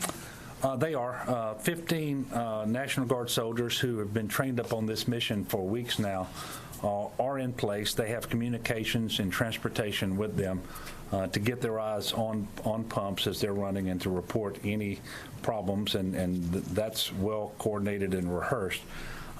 With respect to the pump capacity and the capacity to generate electricity, the Sewage and Water Board in New Orleans is actually much better positioned than they have been in many months. It's my understanding that the city of New Orleans now has 109 of 120 pumps operational. And that combined with the fact that the forecast for rain, and of course, you know, it's always possible that you get more than is forecasted, and so that's why we have some concern, but we're not unduly concerned. But the forecast for rain in New Orleans is less than what they often received in an afternoon thunderstorm in the summertime. And so while there might be some isolated areas of street flooding until the pumps can pump the water down, at this point we don't see much happening beyond that in New Orleans. Any other questions? Yes, ma'am. Has the National Guard, since they've been watching today, seen any problems? I am unaware of any problems. I'm not, you know, the weather has been so good today, I can't imagine that they would have seen any issues in New Orleans. Any other questions? Yes, ma'am. Are you all helping at all with the catch basin? Well, the Department of Transportation, I've got Sean Wilson here now, and he can tell you what I know that they have been working across South Louisiana to clean catch basins and make sure that drainage along state roads is flowing as freely as possible. With respect to assistance, and I'm assuming your question was in New Orleans? Sean? Yes, Governor. We have cleaned about 2,300 catch basins across South Louisiana, including New Orleans, along the state route that comes to about 32,000 linear feet. So we're pretty comfortable with what we've cleaned. And we clean on a regular basis around the state, but we did take some emergency precautions and did some emergency contracts at the earlier part of this hurricane season to be able to do a more robust cleaning, and the vast majority of them were well cleaned and didn't need any extra cleaning. We had maybe less than 10% that needed some level of cleaning through that process, but all the state routes in the city of New Orleans, and I know the city has been working on that as well on local streets. Okay, so you guys are in charge of different catch basins. That's correct. There's a state role on state roads, and the local streets, which is a much more robust system down in New Orleans, is the city responsibility, and we're not allowed by state constitution to work off of that system under normal circumstances. Okay, thank you. Any other questions? Governor, I guess I have the same question that I sort of had yesterday. Now that the storm is shifting, is there any concern about complacency and people not kind of following the things they're hearing from our local officials? Well, you always have concern about complacency. First of all, if the storm just remained a tropical storm, it has the potential to do an awful lot of damage and expose a lot of people to injury or death. The storm has already killed 20 people. Now, given that, the intensity of the storm as it makes landfall is a guesstimate. Now, they know an awful lot these days, but the National Weather Service will tell you they are much more confident in the track that they predict than they are in the intensity, especially more than 24 hours out. The storm is not yet over the Gulf of Mexico. The waters remain very warm. Intensification is possible because the energy from that water will energize the storm. What we have going for us is the fact that the storm is moving forward at such a rapid clip. Right now, 21 miles per hour, and it's not scheduled to slow much. But it is still true that they can predict the track much better than they can predict intensity. So we expect that this will not be primarily a rain event. It will be primarily a wind and storm surge event. But those things cause an awful lot of problems. And I will remind people that in the flooding we had here last year, most of the injuries and fatalities came because people were driving through water that was deeper than they thought it was, and they just were not able to successfully navigate through that. That hazard is very much in play for this storm. And so it's always a concern of ours that people will not take the storm as seriously as they should. That's why we're giving the sternest possible warnings and asking people to be as cautious as they possibly can, and to remember that this is going to be a nighttime event. Everything is much harder at night under any circumstances, but especially when you have rain, wind, and storm surge all converging at the same time. And as you all know, we already have waters standing in certain areas of South Louisiana along the coast and the lakes much higher than normal. And so we do want people to be very, very cautious and not take this storm for granted, and to remain engaged. Watch the Weather Channel. Pay attention to local authorities. Listen to the radio. If you have questions, call the local Office of Emergency Management in your parish. And by the way, there are a number of mandatory and voluntary evacuation orders across southeast Louisiana. If any individual out there subject to one of these orders has needs related to transportation or in terms of a place to go, they need to contact their local Office of Emergency Management so that they can receive the assistance they need with that evacuation. Any other questions? Okay, we'll see you about noon tomorrow. Thank you very much. Thank you, sir. Thank you. All right, everyone. So that's the end of that press conference live from Louisiana. Speaking of Louisiana, there was a town there that held their own press conference moments ago. Plaquemines Parish holding their own press conference. I'm going to go ahead and play that for you now.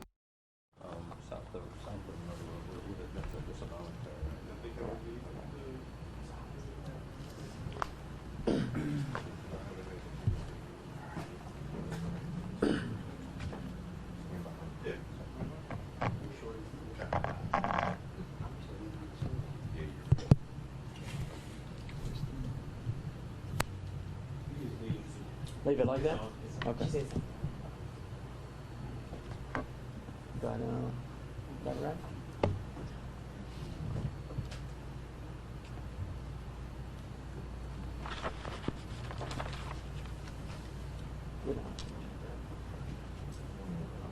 Patrick, come on this side.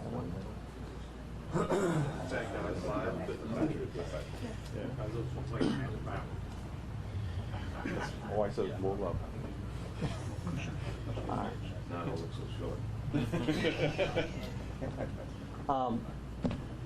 Good afternoon. Thank you for coming here today. We called this press conference to deliver information to the public of Plaquemines and the greater area. The National Weather Service has placed Plaquemines Parish under a hurricane watch and hurricane warning due to Tropical Storm Nate.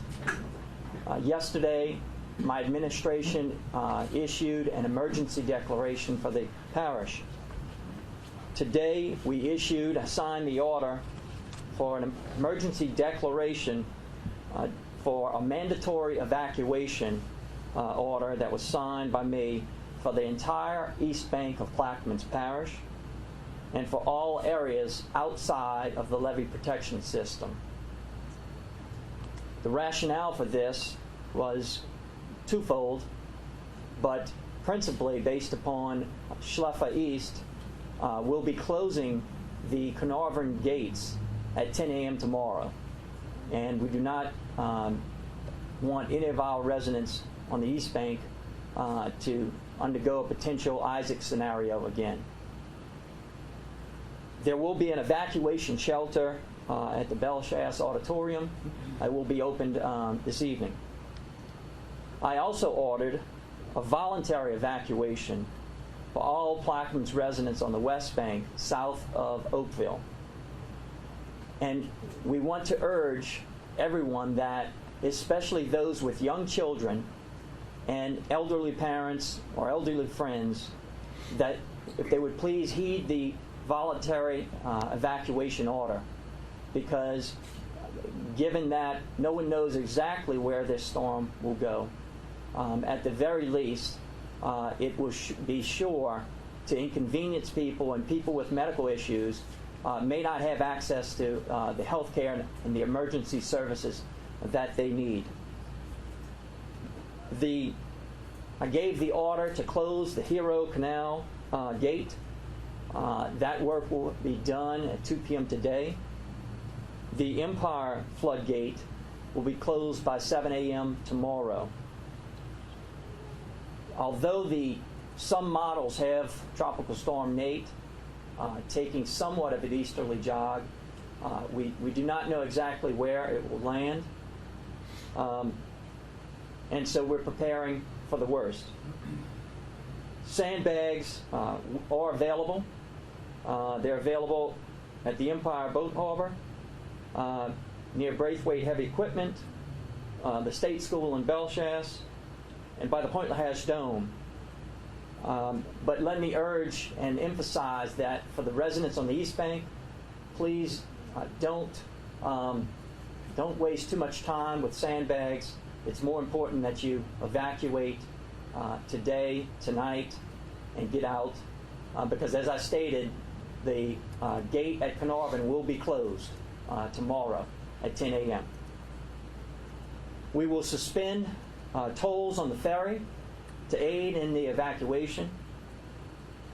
I've given that order today. There will be transportation available on the East Bank. We will have 2 buses, school buses, and also Community Action will have a van there as well.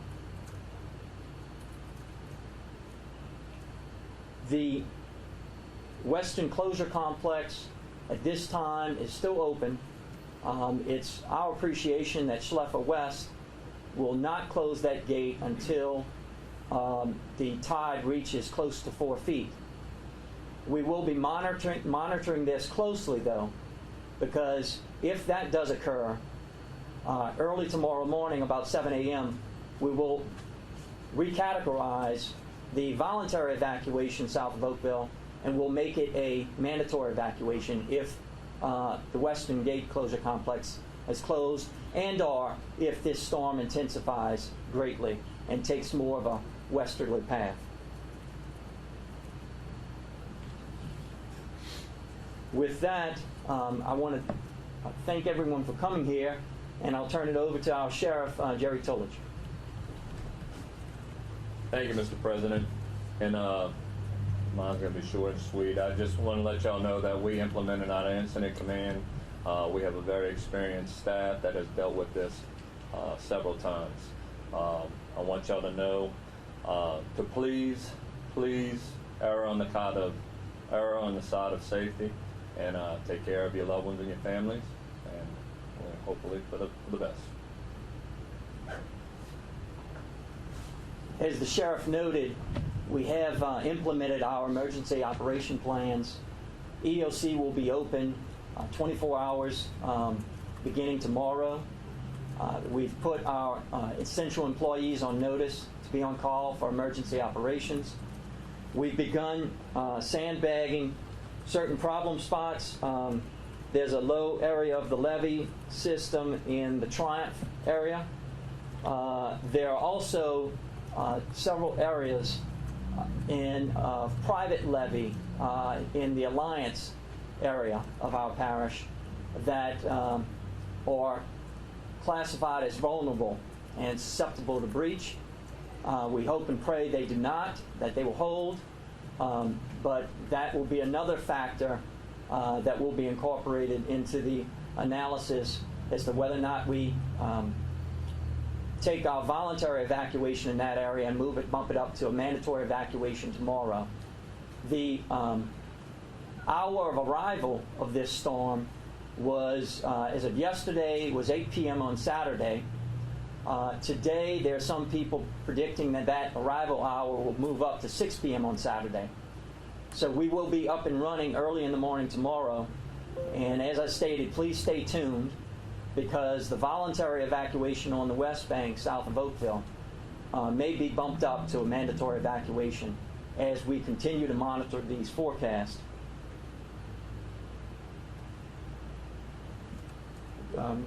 Councilman Burt also would like to offer a few words. I'll echo what the sheriff and the parish president said. Remain vigilant. Don't let your guard down. But I would like to make one comment as it relates to the flood wall in Jesuit Bend. At this time, there's no planned closure for that flood wall, and if so, there will be advance notice of that closure, and that will be coming from the parish EOC office, and that's all I have.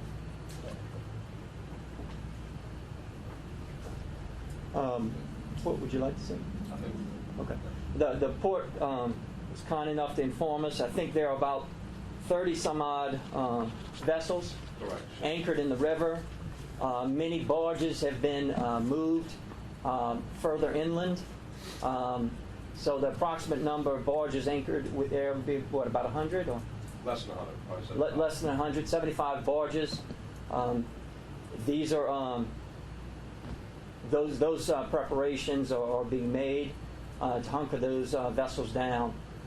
And that is another reason why we want to emphasize that this storm's taken seriously, because there have been events in the past when a ship breaks loose or a barge breaks loose and can strike a levee system, and an area that was safe then becomes vulnerable.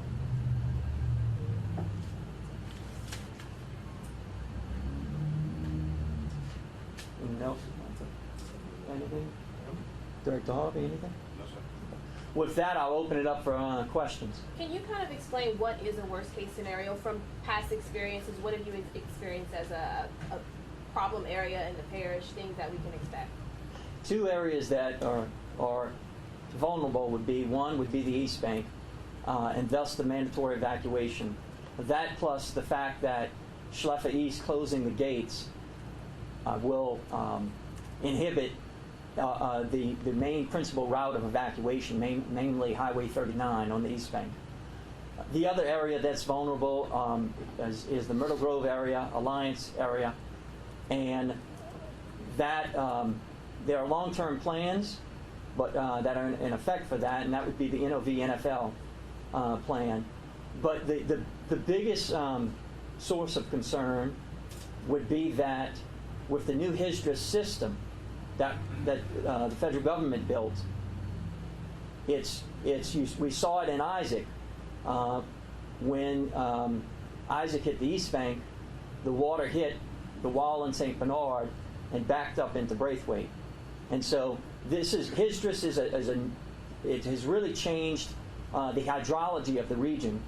And if you could posit a storm going west of Plaquemines, putting the West Bank in the northeastern quadrant, and if you have the Western Gulf Closure Complex closed, one could run scenarios in which that water would hit that wall and then back up into Plaquemines. So we don't think that will be the scenario that plays out. But we just highly urge residents now to heed my voluntary evacuation on the West Bank, so that in the event that this storm does intensify tomorrow, that there will be fewer people that will have to evacuate, given a mandatory evacuation if need be. And I asked you this earlier. Can you talk about population? How much of your population is impacted by these evacuations, mandatory and voluntary?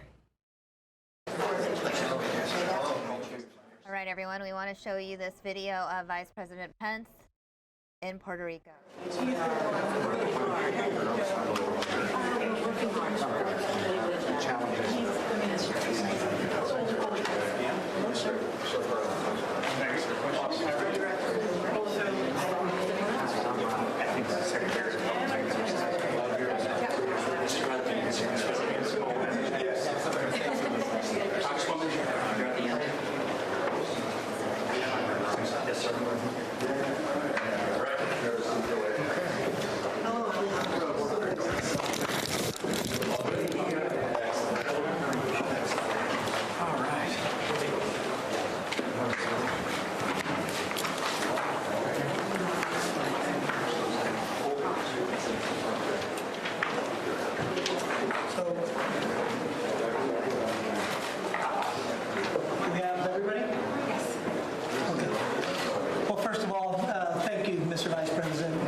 The truth of the matter is, a week ago we had 20% of telecoms up. Now we have about 45%. A week ago we had to wait 6-7 hours in line to get gas. Now the wait time is 0 minutes. At worst, it's about 20 minutes. The truth of the matter is, a week ago, maybe we were having more challenges getting to different roads and different places in Puerto Rico. Thanks to the leadership of the General and FEMA, now we've been able to establish access, road access to every municipality in Puerto Rico, and have been able to continuously deliver food and water to the people of Puerto Rico. The truth of the matter is, about a little over a week ago, we had virtually zero energy. Now we have 10% of the energy generation, which is empowering important places such as hospitals, water supplies, and and so forth. Truth of the matter is that there is a lot of work that's being done, although we recognize that there is a lot more to do. And we want to thank all of the leadership. We want to thank our Congresswoman for being a voice, a strong voice in Washington, and helping us throughout this effort. But also, we'd like to thank the Secretary for her leadership and her fast action in Puerto Rico. I know that again, Resident Commissioner has told us that she just touches base, gives information, and execution follows, and that is essentially what we've seen from the administration, as well as with HHS, sir. We have to say that it is a big challenge here in Puerto Rico. It's one of those challenges that we had on the onset after the storm, but that it's going to be a continued challenge. The healthcare system in Puerto Rico is going to take a while to restore. So we need to maintain it. We need to make sure that public health emergencies don't occur.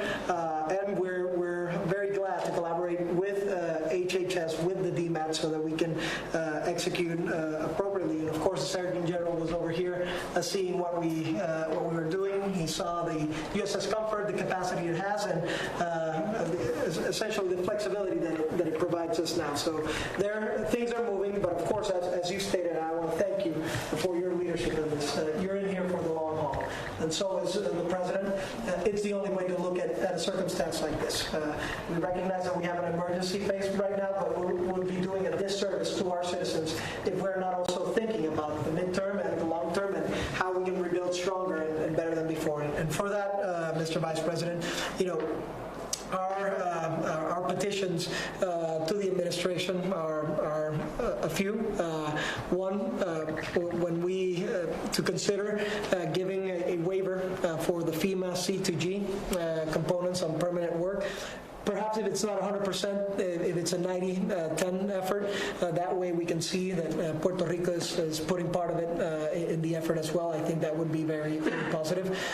The state director identified an area that we could get some more help, and that might be just excess. Your general services agency might have excess equipment that over here, for example, our police might need. If there is that excess equipment, it would be of great help for the people of Puerto Rico that we can carry it through. And of course, the most important component now for the immediate and long term, Mr. Vice President, Congress taking action.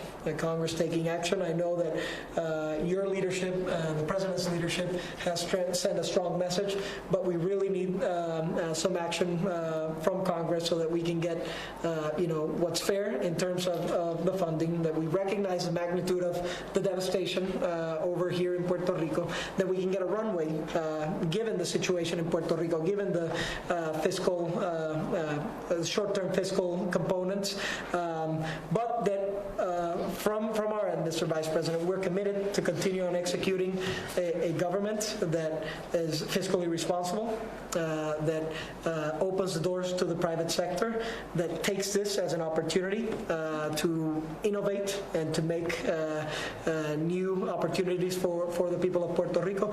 And I think all of those considerations can either be taken immediately now in Congress or as time goes by. But certainly, we wouldn't even be having this conversation, sir, if it wasn't for your leadership, if it wasn't for the President's leadership, and for the General, FEMA, and all of the components that are over here. Our National Guard, I need to state that, and our local leadership. So we thank you. Thank you for your support. Thank you for your support before the storm, for the U.S. Citizens that live in Puerto Rico. Thank you for your support during the storm, and of course after the storm now in the long haul. It is that leadership that gives us the empowerment, the motivation to go to our constituents and let everybody know that we're not alone. We have strong leadership and committed leadership with us, and doing this together, we will build Puerto Rico stronger than ever before. I would like for Mr. Alejandro de la Campa to also have a few remarks, and then the General, if at all possible. Thank you, Governor. Mr. Vice President. First of all, I would like to highlight the extraordinary relationship between and collaboration between the government of Puerto Rico, led by Governor Ricardo Rosselló, and the entire federal government, FEMA, DOD. Kind of weird. We're still getting the audio, but the visuals have turned to colored bars. Let's keep listening, though. Important in response to this disaster, for example, commodity and fuel, FEMA, DOD working in coordination with. Kind of awkward, though, if you just hear the audio and you're still looking at colored bars, guys. So what I'm going to do, maybe we'll get this back, maybe we won't. I'm going to show you Vice President Pence from earlier in Puerto Rico at a prayer service. So we'll show you that instead. Like Utuado, Arecibo, Comarillo, all the cities and towns and provinces across this land know, as President Trump said, we will get through this, and we will get through this together for everyone in Puerto Rico.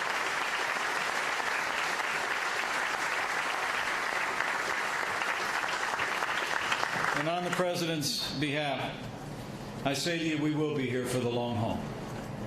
We will be here until all the people can say with one voice, Puerto Rico, say, Levanta.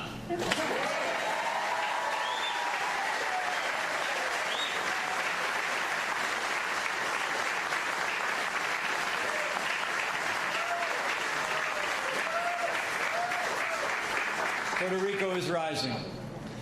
It's rising on the resilience of the good people of Puerto Rico.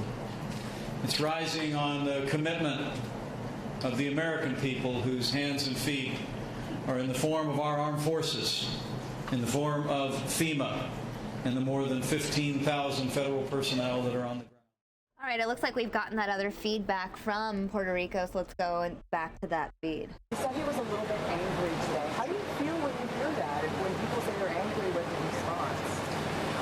Well, the devastation here in Puerto Rico has been historic in scope. And simply to be here with families and to see the way Governor Rosselló and the local leadership have stepped up in the midst of this crisis over the last 2 weeks is truly remarkable. But we understand the frustration. When you think of the sheer magnitude of the loss, the impact on families, the loss of life being the most grievous, but so many homes impacted all across Puerto Rico. Our message here today is the same as President Trump's message earlier this week, that we're here for the long haul, that we'll continue to provide the support from federal officials, now more than 15,000 here on the ground in Puerto Rico. We'll continue to move resources into this community, but as the governor said, the challenge of infrastructure, the challenge, as that young man said, of restoring communications, restoring electricity will take time.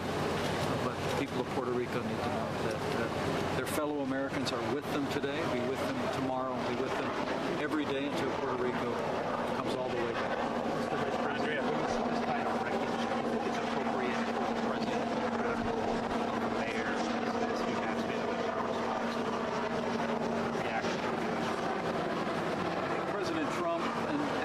Rosselló have been completely focused on the needs of the people of Puerto Rico. We had FEMA personnel on the ground here even before these hurricanes made landfall. I was briefed on the way here by FEMA personnel that talked about we literally had FEMA personnel shelter in place during these storms here in Puerto Rico. So they were here not just after the storm, but before and during. But the president's determination has been to make sure that whatever Governor Rosselló says he needs, that we're providing. The public debate will always take place. There will always be no shortage of opinions. But what the president's focused on, what Governor Rosselló's focused on, our entire administration is on driving the kind of results that will improve lives. And that's going to take more. It's going to take more resources. It's going to take more time. It's going to require us to work with the Congress, to work with Puerto Rico's representative in the Congress to make sure those resources are available to meet the short-term needs of these families, but also to meet the long-term needs of Puerto Rico and give Puerto Rico really the tools to be able to. I'll follow up really quick on that. did you try to meet with the mayor while you were here? Was there talk about that? I think our schedule, I would refer you to staff about who was invited. I would have been more than happy to meet with the mayor. I know the president was pleased to meet with the mayor. Vice President, a lot of people in the United States were writing to us. I'm from Telemundo. They're Puerto Ricans, and they were asking for you to come to the areas where they were visible affected. You came here. You see how they look. What can you tell them? I can tell you that I can tell everyone that cares about Puerto Rico, everyone in America who has a connection to Puerto Rico, that we are going to stand with the people of Puerto Rico, with President Trump and our entire administration. Know of the devastation. We're going to continue to work with the governor, with his administration. We'll continue to work with local officials at every level in every community until we bring these communities all the way back. Mr. Vice President, you said you spoke with the president this morning. Last night he said something about the calm before the storm that has a lot of people confused. Can you shed any light on what he was referring to? I would just refer you to the White House for any further exposition on that comment. Not something that came up in your conversation? When the president and I talked this morning, he was very, very interested in ensuring that we deliver a message, not just here in Puerto Rico, but to the U.S. Virgin Islands, that we're here for the long haul, that we're committed to making the resources and the personnel available to the people of Puerto Rico and the people of the U.S. Virgin Islands so they can recover and they can rebuild. And to have the President and the First Lady here earlier in the week, to have the President send Karen and I here is all, I hope, a testament to the commitment of all of the American people and to see these territories back, as the President loves to say, bigger and better than ever before. Mr. President, in terms of some of the fiscal concerns specifically in Puerto Rico with the debt and also with the potential that the Treasury Secretary here has said that there's a potential for a government shutdown at the end of the month, what do you think this administration needs to be pushing forward on? We've heard the President talk about wiping away the debt, and then we've heard some walk back on that from administration officials. Where does that stand? Does the administration plan to push on the debt? Well, I think what we want to focus on right now is the recovery and the immediate needs that are required to really restore a normal life to the people of Puerto Rico, not only in the cities but across the countryside. And we're determined to continue to do that. But I'm confident we'll also be working with members of Congress to give the leadership in Puerto Rico the tools to address their long-term needs, including address the debt that Puerto Rico faces today. But those will be issues that will be much discussed within our administration. We'll work very closely with the leadership here in Puerto Rico as well as members of Congress. But our focus right now is simply to restore Puerto Rico, to restore the U.S. Virgin Islands. And our presence here today, I hope, is an encouragement to millions of people here in Puerto Rico that we are with them for the long haul.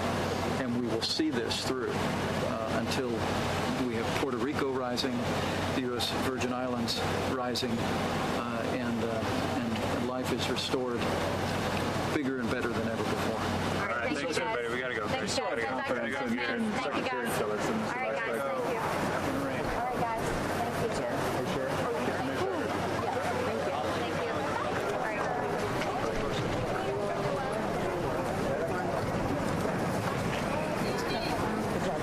Hey, Tress, let's go. Tress, let's go. Thank you so much.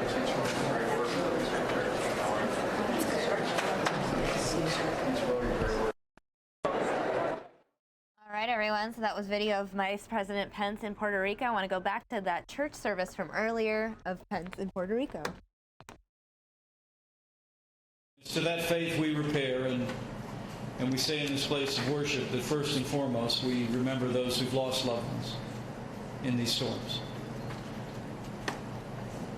The Bible tells us that the Lord is close to the brokenhearted. And let that be our prayer for all of those who have lost loved ones and may yet learn of loss as time goes forward.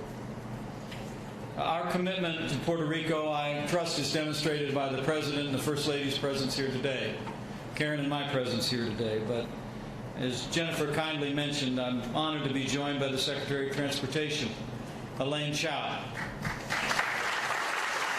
the Acting Secretary of Health and Human Services, Don Wright.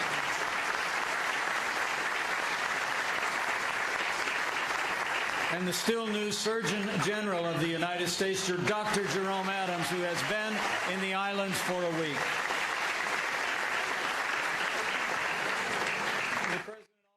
Toda fue destruida, la parte de los niños y de nuestra iglesia, que por más de 54 años estamos aquí, y verdaderamente estamos todos muy conmovidos porque fue demasiado devastador. Una cosa impresionante, todo el mundo, ¿verdad? Vemos que nos ha impresionado mucho, ¿verdad? Si de alguna manera pues nos pueden, ¿verdad? Porque los niños han sido los más afectados. Vamos a estar aquí para ayudarles. Sí. Aquí está el vicepresidente, su señora, el gobierno federal va a estar aquí ayudándonos para poder restaurar estas cosas. Así que, pues, ¿verdad? Yo sé que es difícil, un momento difícil, pero vamos a estar aquí para ustedes. Por eso el vicepresidente está aquí. Lo agradecemos de verdad de todo corazón. God bless you. God bless you. We'll be here. Okay. We'll be here. Okay. You've got a great governor. You've got great leaders. We'll get it done. Por los niños, por las familias de la comunidad.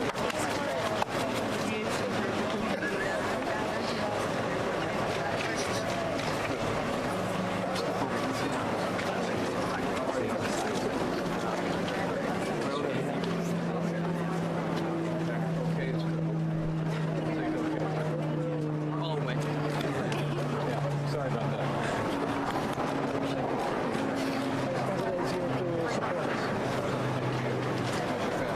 We're okay. We're going to be worse. We're thankful for how we are. The important thing now is that we try to rebuild. I think that one of the most important things, Mr. Governor, is we must reestablish communications.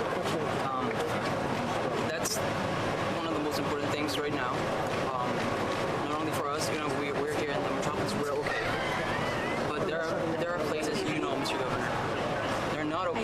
Mr. Vice President, I know what you're trying. This is just a little bit of what you're gonna see. If you were to fly in a helicopter with our Mr. Governor, you're gonna see destruction, deaths. And if you're gonna help us, it's gotta be now.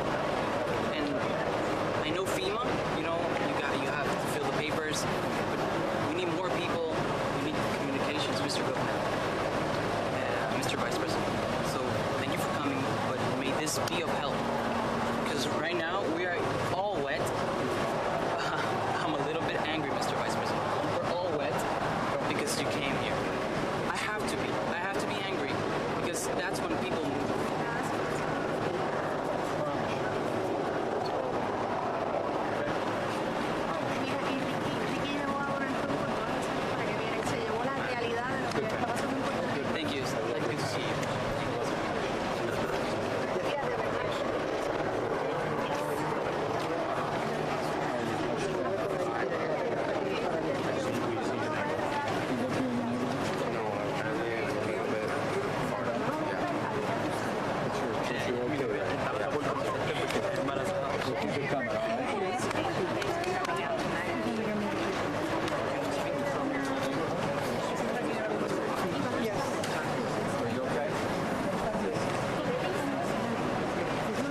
All right, everyone. So it looks like that's the end of that feed of Vice President Pence in Puerto Rico. Oh. I don't know what they're exactly doing. They're doing tape playback. So we are going to cut out of this and take you back now to Pence in Puerto Rico inside that church. Hurts, we all hurt. One struggles, we all struggle. When one part of America cries out for help, we come together. And I believe in my heart that when the history of this time and this crisis is recorded in Puerto Rico, this will be a chapter when Americans stood by Americans and delivered on that promise.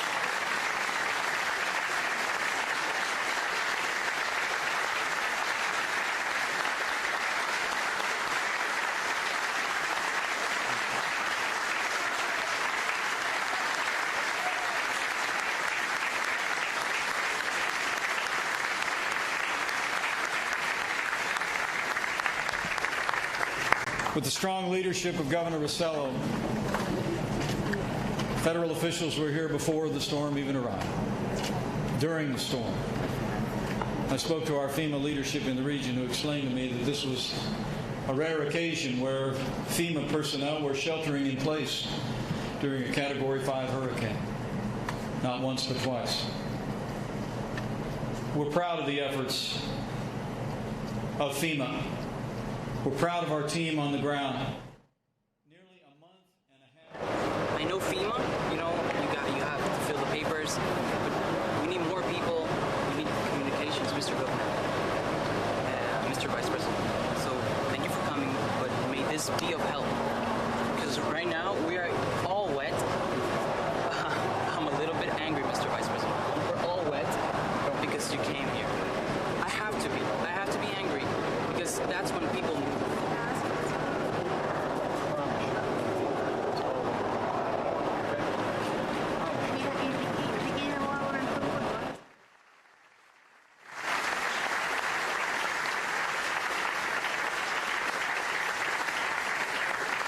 And we're proud of the armed forces of the United States of America, including the National Guard of Puerto Rico.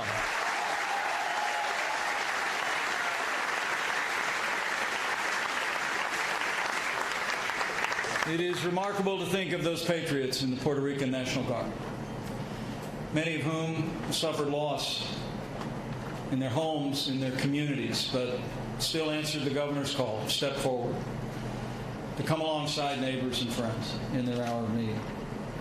With the strong leadership of Governor Rosello, strong support of local officials at every level, and the support of those nearly 15,000 federal officials and armed forces, I'm pleased to report to you at this present we've delivered 7 million meals, 6 million liters of water. We have a presence here of 14 Navy and Coast Guard ships. The USNS Comfort has arrived, and we have been making steady progress opening roads and opening commerce and restoring basic infrastructure. But we have a long way to go. President Trump and I know this. Our entire team does. The people of Puerto Rico can be assured that we will be with you every step of the way. We will see this challenge through. While we've made progress, commercial flights resumed, 75% of gas stations up and running, electricity to around 50 hospitals and dialysis centers, we know there is so much work to do. But I stand before you today with confidence that this work will be done, because I have faith. I have faith in the leadership of Puerto Rico, of Governor Rosella, of all of your leadership at the local level and those that represent you in Washington, D.C., and those that serve you in uniform at every level. I have faith in all the American citizens across Puerto Rico who have come alongside neighbors and friends in acts of kindness and charity. I have faith in President Trump's leadership, his determination to stand by Puerto Rico in this challenging time.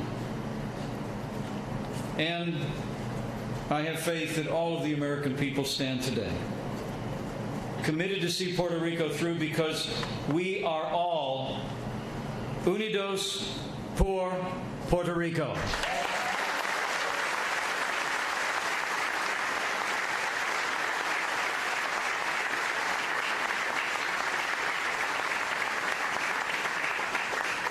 And lastly, as Father Pena mentioned, I have that other kind of faith.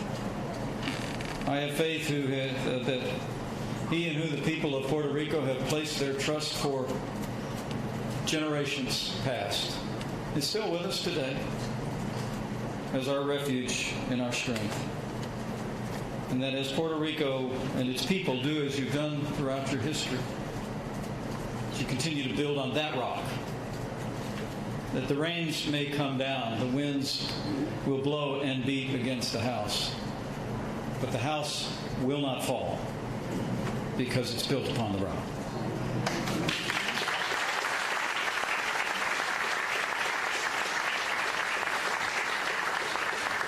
And on that rock of faith, we know Puerto Rico will rise again.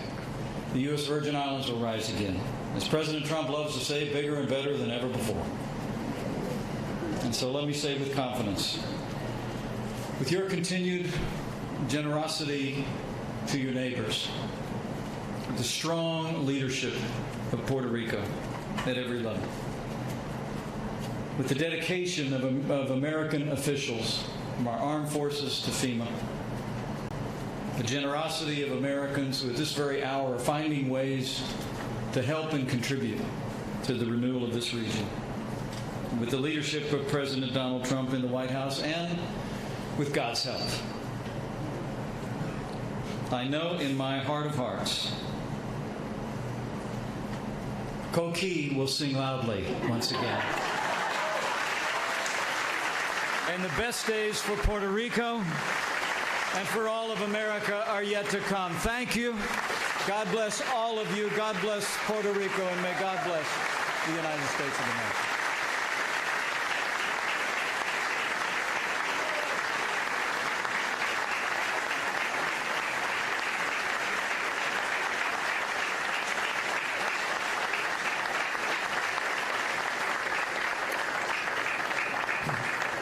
At this present moment, we are going to have a moment of prayer, a moment of reflection. It's going to be short, but profound. And we will begin with a hymn by our ministry, choir ministry, which is called Peace in the Storm, Paz en medio de la tormenta. You can sit down.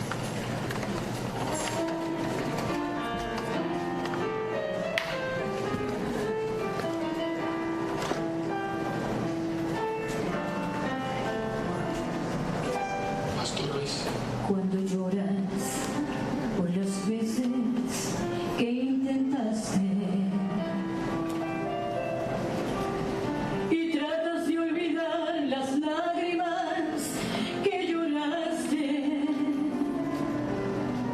solo tienes pena y tristeza, el futuro incierto espera, puedes tener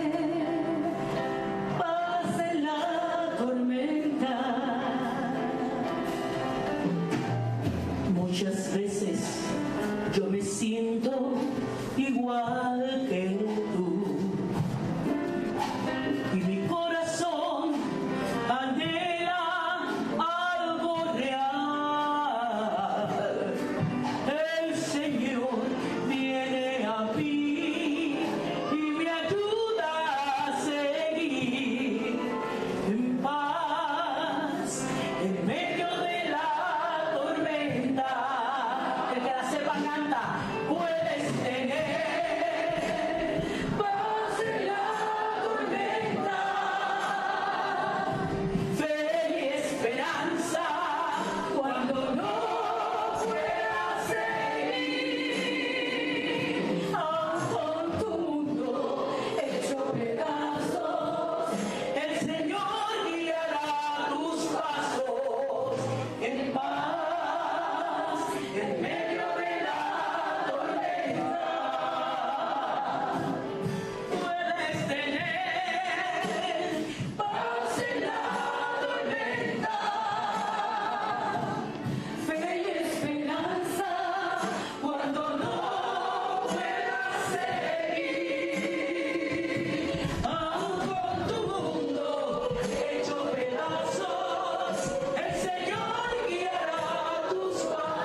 en medio de la tormenta,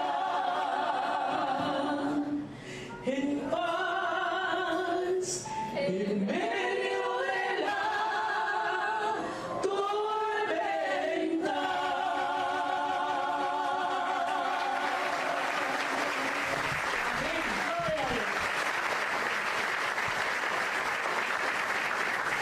And now for the opening prayer, we have Pastor Luis Berrio from the Baptist Church of Country Club.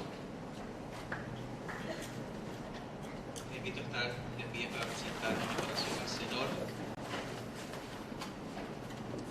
Buen Dios y Padre Celestial, venimos a ti en el nombre. All right, everyone, and the rest of the service is in Spanish, so we are going to cut out of this from Puerto Rico and give you guys another live look at the Phoenix skyline. It is a lovely day here in Phoenix, nice and warm. At least outside it's nice and warm. It looks lovely there in Phoenix. We'll continue with more News Now coverage in just a moment. In fact,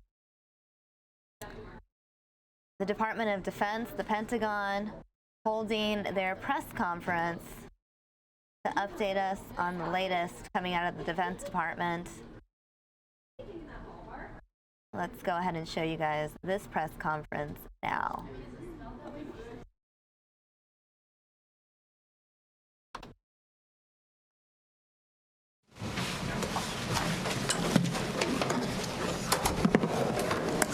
Good afternoon, everyone.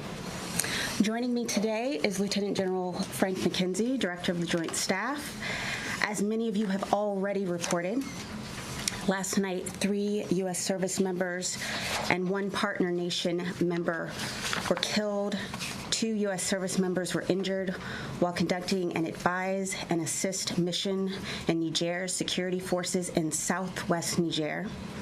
On behalf of everyone on the Department and the Secretary of Defense, we extend our deepest condolences and sympathies to the families of the fallen and those injured in this attack.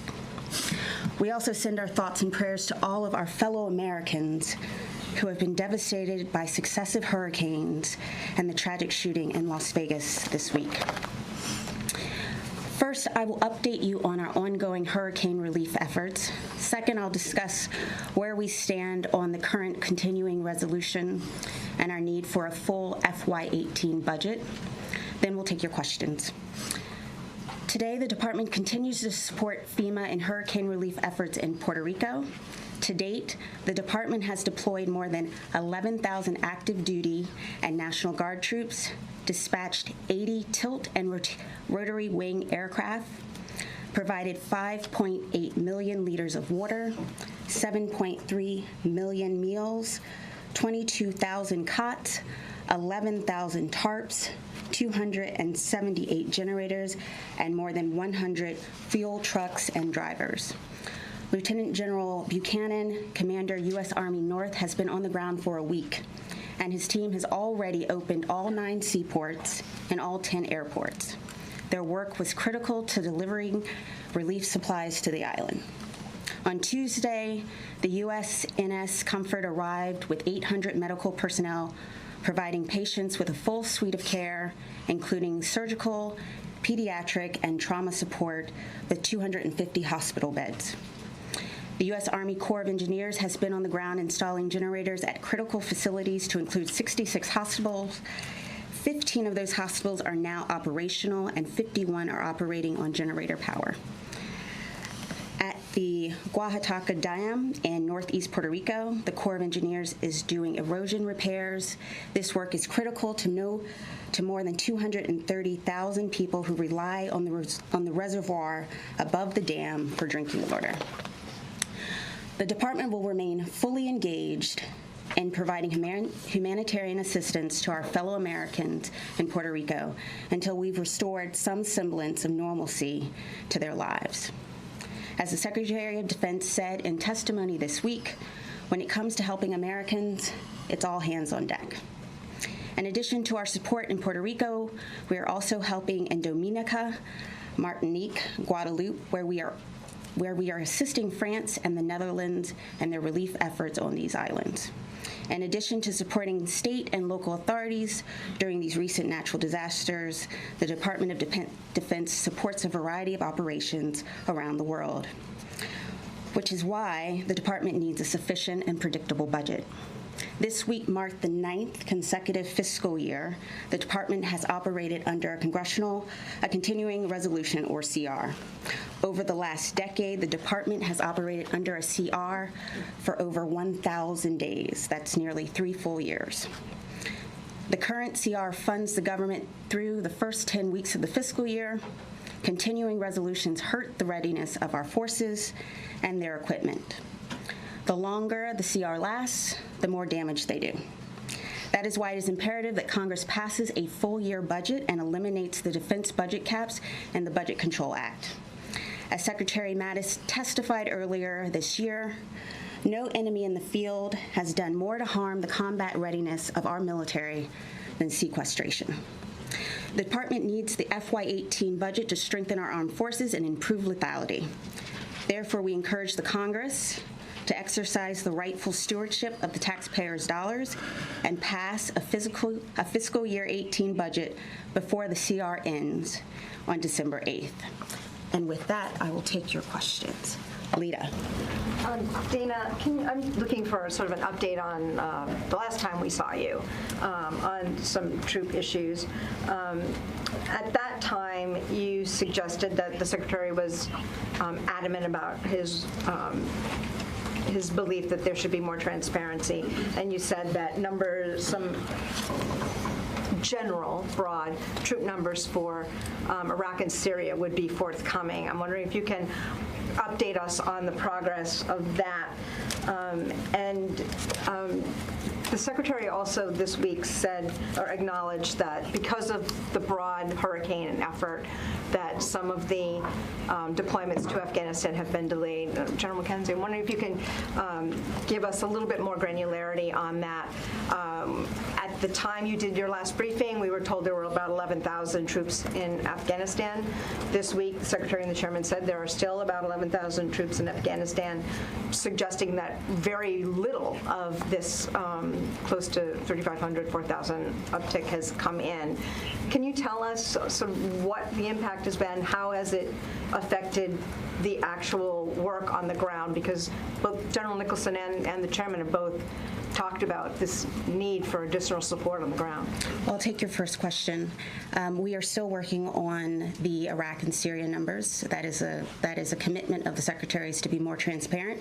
And as soon as we have those accounting practices and the principles are the same as for Afghanistan, we will announce those numbers. General? Sure. Last time I was in here, I mentioned the number approximately 11,000. That's still the number that we're working off. Forces are flowing to Afghanistan. They have been slightly delayed by ongoing hurricane relief efforts. I'm not going to go further into characterizing the nature of those delays. Forces continue to flow, but there has been a slight delay. It will take a little bit of time to build a force up in Afghanistan. At some point in the future, we'll come back in and we'll give you a new approximate number, but right now it's in the vicinity of 11,000, probably a little bit over that number, but I'm not prepared to give you a number above that right now. And is it accurate that some of these may be delayed until next year because of the hurricane efforts? I mean, what is it a transport problem? Can you at least give us a sense of what the issues are? Actually, one of the key points that I noted when I talked the last time in here was we wanted to get away from talking about the flow of forces into Afghanistan, because it does in fact give aid and comfort to the enemy. They're able to calculate what forces are coming in. So I'm not going to be able to give you additional information on that. But you can't, I'm not looking for timelines or specific locations. I'm asking what the problem is. Can you give us a better idea of what the problem is? Sure, and whether certainly, it's impacting. Certainly.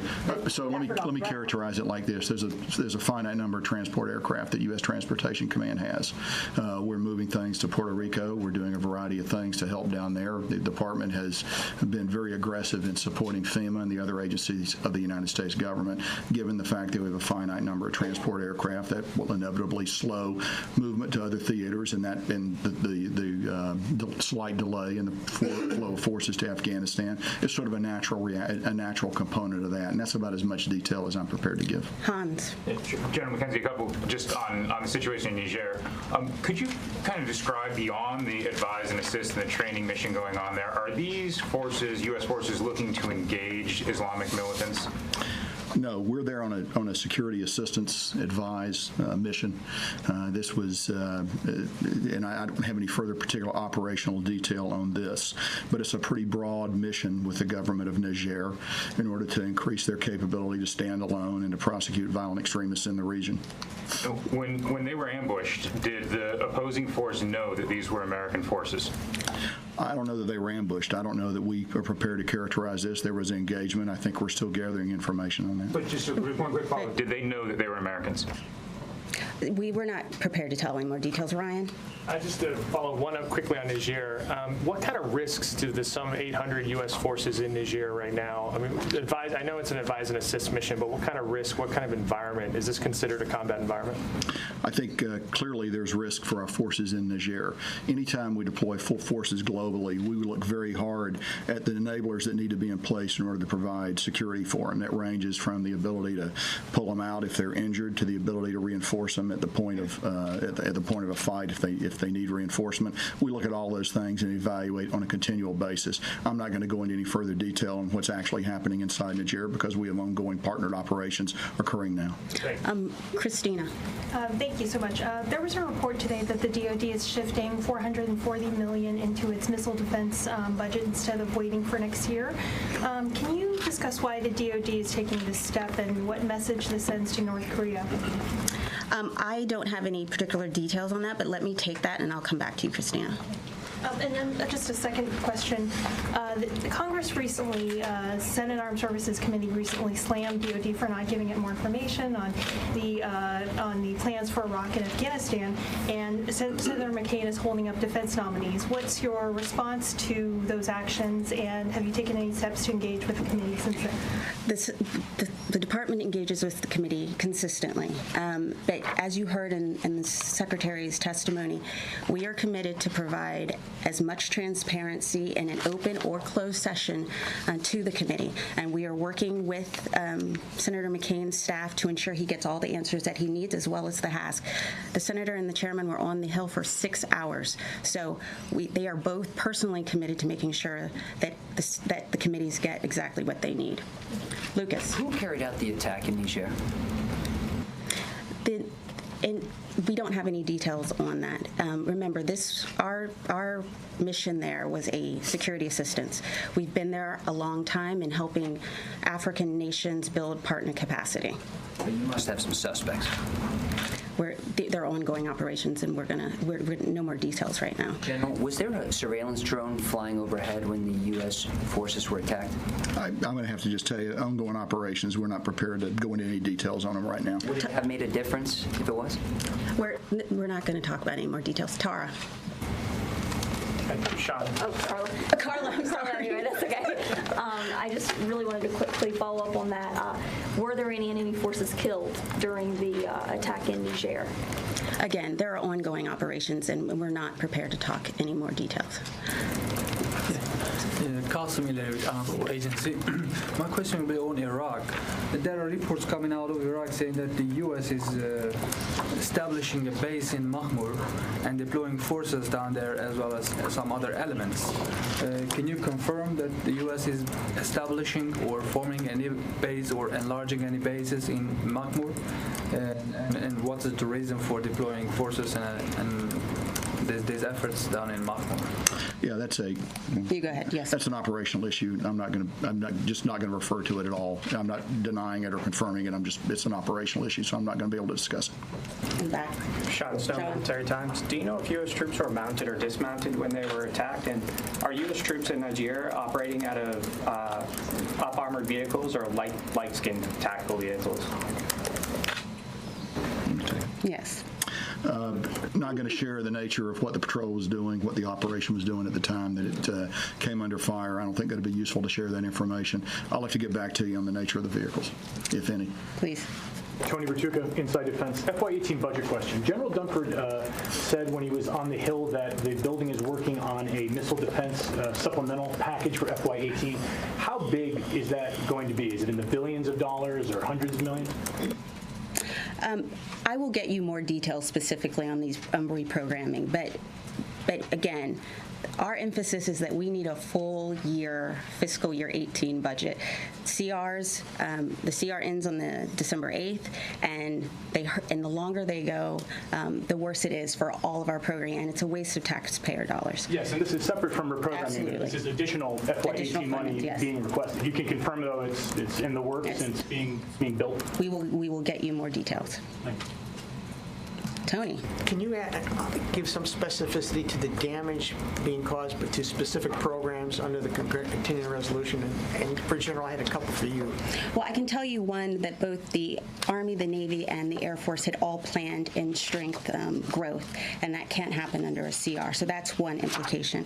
But again, the issue is that under a CR, we can't do new starts. It's the fact that we don't have a budget horizon, the fact that we can't predict where things are going. And it wastes millions of dollars in administrative costs because you can't plan. So again, we want the Congress to be good stewards of the American people's dollars and ensure that we get a full FY18 budget by December 8th. A specific program that will be damaged or delayed? I will come back to you. Right now, there are conversations going on with the Hill, and those conversations are privileged. General, can you, in layman's language, talk a little bit about the rules of engagement being relaxed? Might be the wrong word, but being revised. The Secretary tried in his 6 hours of testimony, but it was somewhat elliptical and cryptic. Can you talk at the ground level? What will U.S. troops and Afghan troops be able to do under the new construct they couldn't do this week and last week? Sure. Well, first of all, we believe that today the ROE that our forces apply in Afghanistan give them all the authorities they need to execute the tasks that they've been given. That includes the ability to call fire when necessary, in support of Afghan forces. We're not directly engaged in ground combat, as you know. We're in a train, advise, assist, accompany mission. So we don't anticipate the requirement for U.S. forces to engage directly. They'll always have the option to engage with self-defense should that be required. Additionally, we have the commander has the authority to target any group or entity that is taking action against the government of Afghanistan or coalition or U.S. forces in the area. Those are actually pretty clear sets of ROE, and we believe they actually give the commander and forces there all they need to continue to prosecute the campaign. Korea, we keep hearing about military options for Korea. How well developed are the options? Have final options been presented to the White House? And do most of those options assume ROK participation? Again, we are a department all about plans, and we have a full range of options, and the conversations that the Secretary has about options with the President are privileged. Idris. At one point in one of the testimonies, Secretary Mattis said he believed that it was a national security interest to stay in the Iran nuclear deal. Has he shared that opinion with the President directly? The Secretary has shared many opinions with the President. The specific one. There is still a consideration. I think we just heard that there is an imminent decision. I'm not going to talk about what conversations the Secretary has or doesn't have or what advice he gives the President. He gives his honest opinion about what should be done, and ultimately the President decides where we're going. So there was a Washington Post story that just came out that said Trump is going to announce next week that he will decertify the Iran nuclear deal, and his national security advisors had said that they were in favor of it. That would, of course, go against what Secretary Mattis said publicly in testimony. So has he provided different guidance privately? Again, what the Secretary talks to the President about is between him and the President. When there's a decision, I'm sure the White House will announce it. Barbara. General, I wanted to go back to the hurricane deployment question for a minute and delays, because the Secretary this week said on the Hill that it was going to impact deployments of some troops overseas, possibly into next year, because we've interrupted their preparation. So he's talking about delays, very specifically the deployment of U.S. troops overseas next year. All right, everyone, we'll go back to this Pentagon press conference in a moment, but I want to take you first to the Virgin Islands, where Vice President Pence is meeting with people there.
to welcome our Vice President Pence, and Mrs. Pence. On behalf of the people of the U.S. Virgin Islands, I really want to welcome you to St. Croix and the U.S. Virgin Islands. We are tremendously happy that you're here. And I want to acknowledge Secretary Chow for the Department of Transportation, the Acting Secretary of Health and Human Services, our delegate to the U.S. Congress, Stacey Plaskett, John Rabin from FEMA, the Surgeon General that's here. I'm missing someone. And of course my cabinet and the wonderful soldiers from the various National Guards that are throughout from the various states, and of course members of the legislature, Senator Francis and Senator Viollet. Mr. Vice President, let me begin, as I said to the President earlier this week, by, on behalf of the people of the Virgin Islands, thanking you and the President for your great leadership in responding to many of these disasters. This is my fifth rodeo with a hurricane, starting with Hurricane Hugo, and the support of the federal family, the Department of Defense, the Department of Health and Human Services, the Public Health Services, for me have been awesome. We have problems in this territory. We have folks that are without roofs. We have folks still in the elements.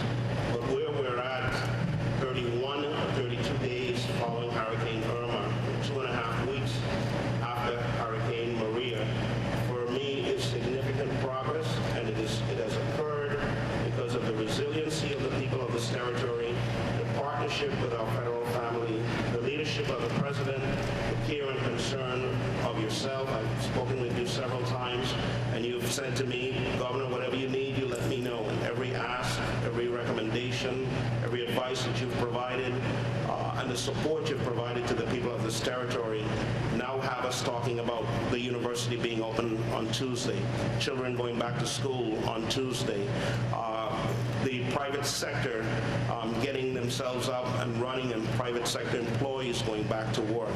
And so I can't say enough to thank you and thank the President and thank our federal partners for the leadership and the great work and the support. Yes, we're going to ask for more and more help and more guidance, but where we're at in comparison to the experiences we've had in hurricanes in this territory is phenomenal.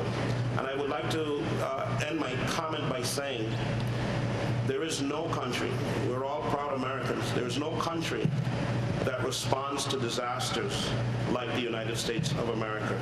We have it down to a science, and we learn it from disaster to disaster. Every country generally cares about its citizens, but there's no country that roll out the resources and the personnel and the support systems to communities, from taking care of infants to senior citizens, to schools, to hospitals, to bring life back to normalcy. So I want to thank you and express our deep appreciation and a very warm Virgin Islands welcome to you and Mrs. Pence for being with us today. Thank you. Thank you. Yes.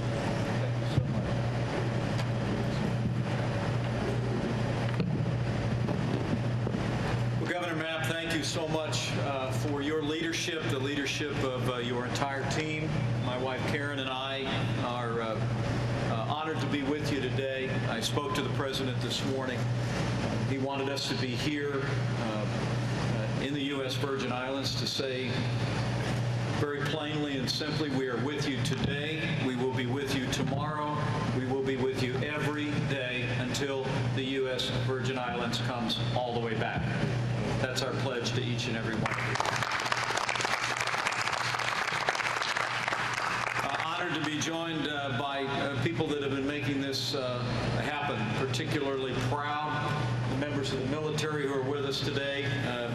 Your Adjutant General, General Howell, we want to commend the Virgin Islands National Guard for your efforts.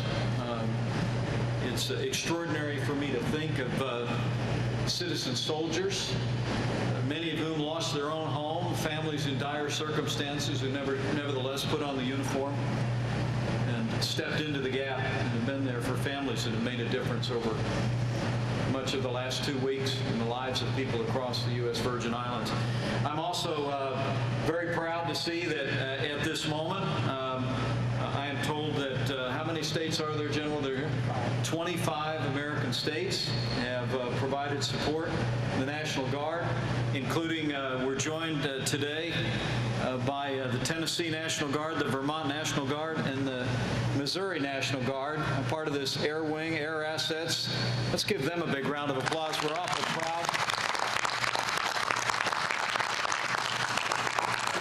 And we're here in force because we want to get a report in the time that we have here in the hangar before we have a chance to greet more of those that are present. I look forward very much to a briefing from our team on the ground here, Admiral Peter Brown, Colonel Scott Heltzman, and Bill Vogel.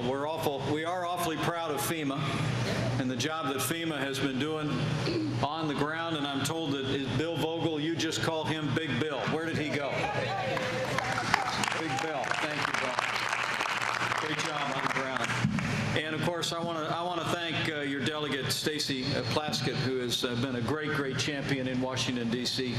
for the U.S. Virgin Islands. And our administration continues to look forward to work closely with you to make sure that every need is met. So thank you, Stacy, for your leadership. Along with Stacy, as you mentioned, a key number of members of our administration are here. Elaine Chao, the Secretary of Transportation. Don McGahn, who is the acting Director of Health and Human Services that has a large presence here. I think we've got more than 2,500 federal personnel on the ground in the U.S. Virgin Islands. I'm also grateful. This is our first event in public together, but the new Surgeon General of the United States, who happens to be from Indiana, Dr. Jerome Adams, thank you for being on the ground and making a difference here. And of course, we have Commissioner Gonzalez from your neighbors in Puerto Rico, where Karen and I will be traveling later today. But with that, I'd love to pass the microphone down to Bill to get a report from the ground and maybe field a couple of questions here if we can. Is that all right? Bill, go ahead.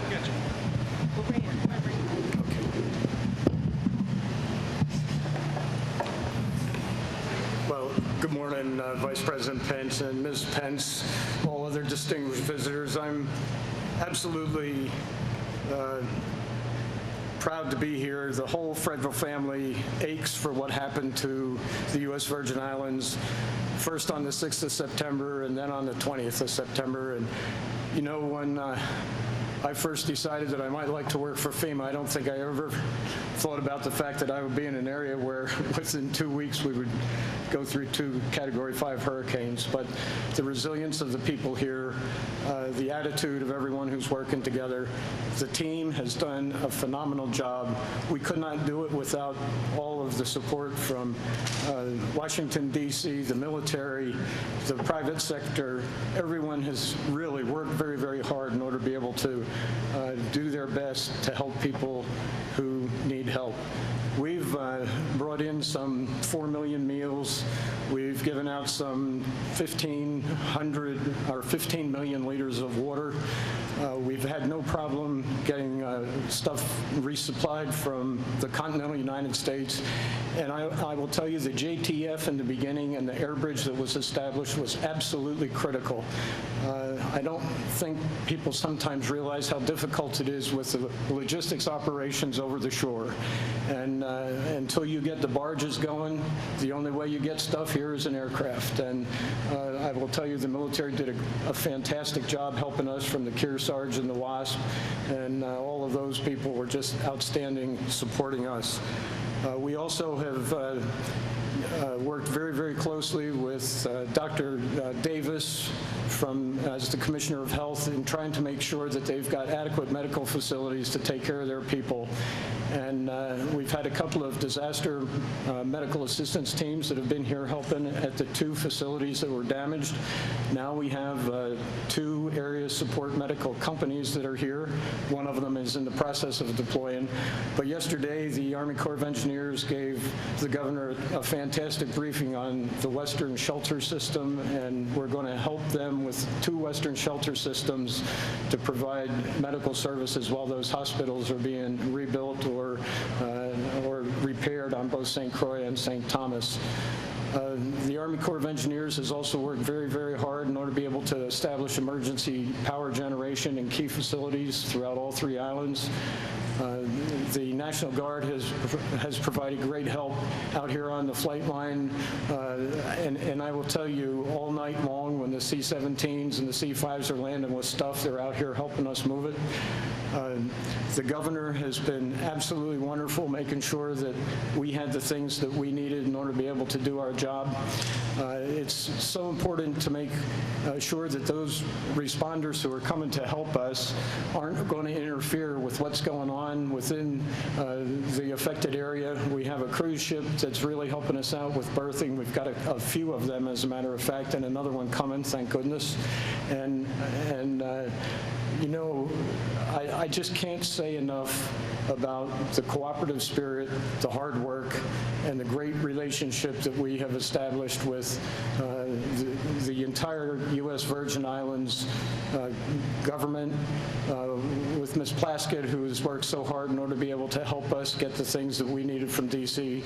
We talk at least every other day on the phone, sometimes a couple of days on the phone, and she has been very, very supportive in making sure that we've got what it is that we need. So I'm very happy with what it is that the entire team has been doing. We have been here since the 3rd of September, and I tell the governor and I tell everyone that I see that we will be here just as long as it takes in order to be able to make sure that the Virgin Islands is more resilient and has recovered and is better than they were before the 6th of September. So, and I'm happy to take some questions if you may have some. Thank you, Big Bill. That'll be his name forever at FEMA. We'll make a point of it. I thought, you know, Bill just mentioned before our Acting Secretary Don Wright with Health and Human Services is here, but Dr. Davis, maybe emergency medical attention or keys. Did you want to speak to a word? How are we doing? Any of your health people, Governor, that want to speak to what we're doing in terms, we've got the Surgeon General here and the Acting Secretary of HHS. How are we doing in terms of health assets?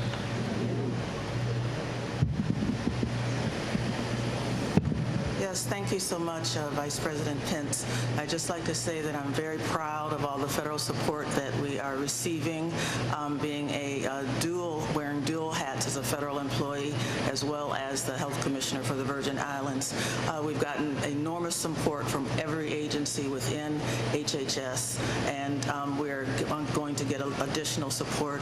As Bill mentioned, we're going to be getting the mobile units for the health department, as well as the hospitals and a clinic on St. John, because all of those were devastated.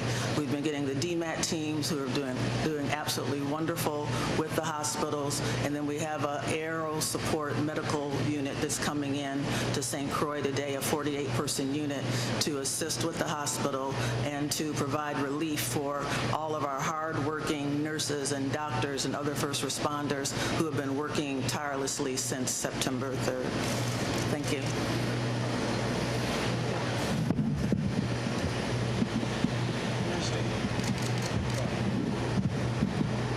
Good morning, Vice President. My name is Stephanie, and I am the administrator here in St. Croix.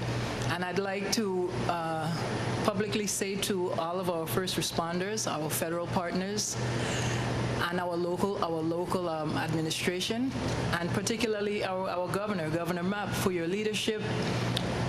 And we will continue to do all that we can and all that we will do to make sure that we meet the needs of the people here in the territory.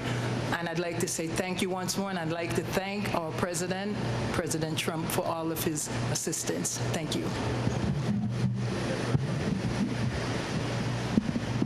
Well, thank you for that report and for those and thank you for your leadership.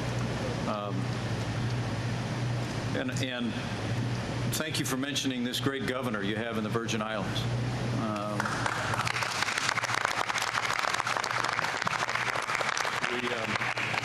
We have been so impressed by the people of the Virgin Islands, so impressed by the leadership that you have here, and the can-do attitude and the resilience and the determination that we've seen. And It's been truly inspiring to people all across America, and I know inspiring to all of us in this administration. I mentioned the National Guard, but we've got an awful lot of members of the armed forces here. But I have to tell you, over the last month and a half, the American people have come to appreciate our Coast Guard maybe more than ever before. And I want to thank Admiral Peter Brown and invite a warm round of applause before he gives us an update for all of our armed forces and especially our Coast Guard. Thank you. Thank you, Mr. Vice President, and thank you and your wife for coming here and bringing such an important team. This is home to me. My first duty station in the Coast Guard was a Coast Guard cutter out of San Juan, Puerto Rico. I met my wife there. We got engaged in a jewelry store in St. Thomas. And I've spent about half my Coast Guard career in South Florida and the Caribbean. I now have the honor, the privilege to be the commander of the 7th Coast Guard District, with responsibility for Coast Guard operations in South Carolina, Georgia, Florida, throughout the Caribbean, and Puerto Rico and the Virgin Islands. We have, in the Coast Guard, we have a couple of enduring responsibilities that peak in importance as a storm approaches and then passes. And those first two primary responsibilities are the saving of lives, life-saving search and rescue operations. As the Vice President mentioned,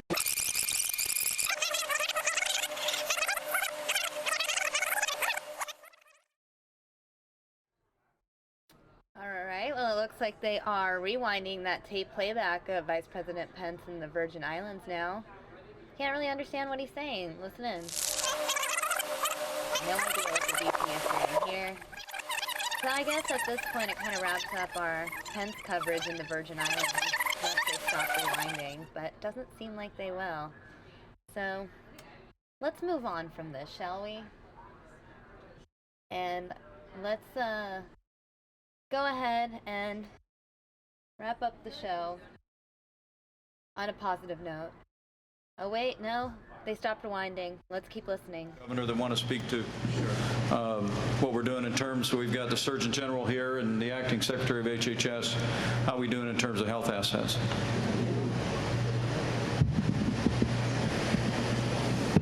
Yes, thank you so much, Vice President Pence. I'd just like to say that I'm very proud of all the federal support that we are receiving, being wearing dual hats as a federal employee, as well as the Health Commissioner for the Virgin Islands.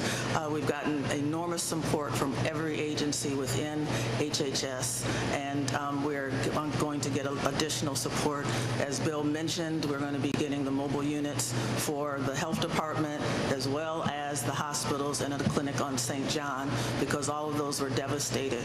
We've been getting the DMAT teams who are doing absolutely wonderful with the hospitals, and then we have a aero support medical unit that's coming in to St. Croix today, a 48-person unit to assist with the hospital and to provide relief for all of our hard-working nurses and doctors and other first responders who have been working tirelessly since September 3rd. Thank you.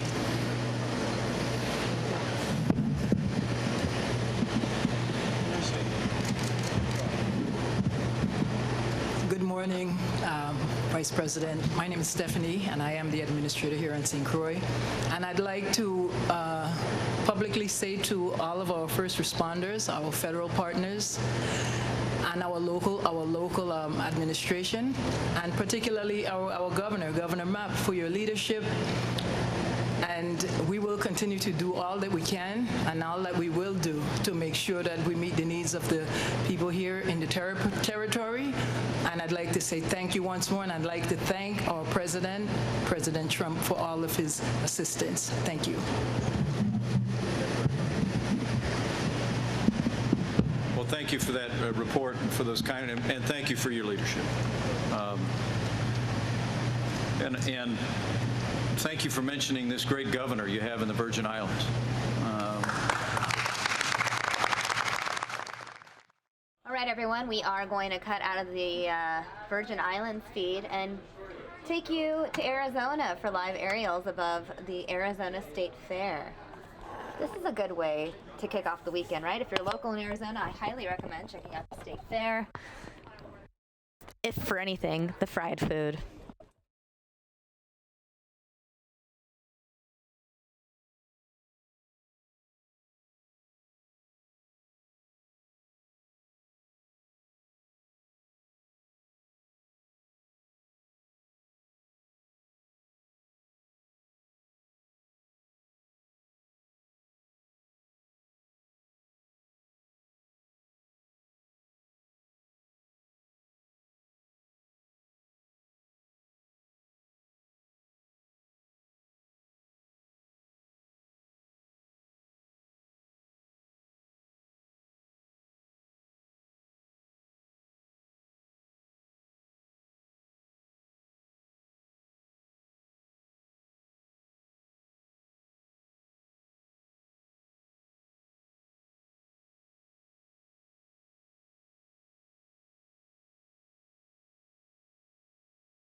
For those of you interested, the Arizona State Fair kicked off today, and it continues through October 29th. So you have more than 3 weeks to make it to the fair.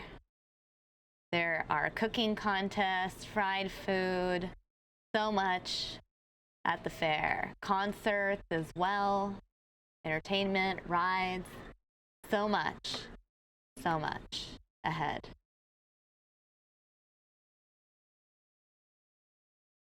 You are wondering what concerts are coming to the fair. I will let you know in a moment. We have Cake, DNCE, Dance, Baby Bash, Hailstorm, Billy Currington, the country music singer, the Gin Blossoms, Jake Miller, Randy Houser also coming another day. Snoop Dogg will be coming October 21st. Our Lady Peace, Marilyn Manson, there's a big name, October 26th. Rick Springfield, October 27th, and many more. So I suggest you go to azstatefair.com if you want all the details. Until then, we're just going to go ahead and show you guys these aerials, courtesy of Skyfox of the Arizona State Fair.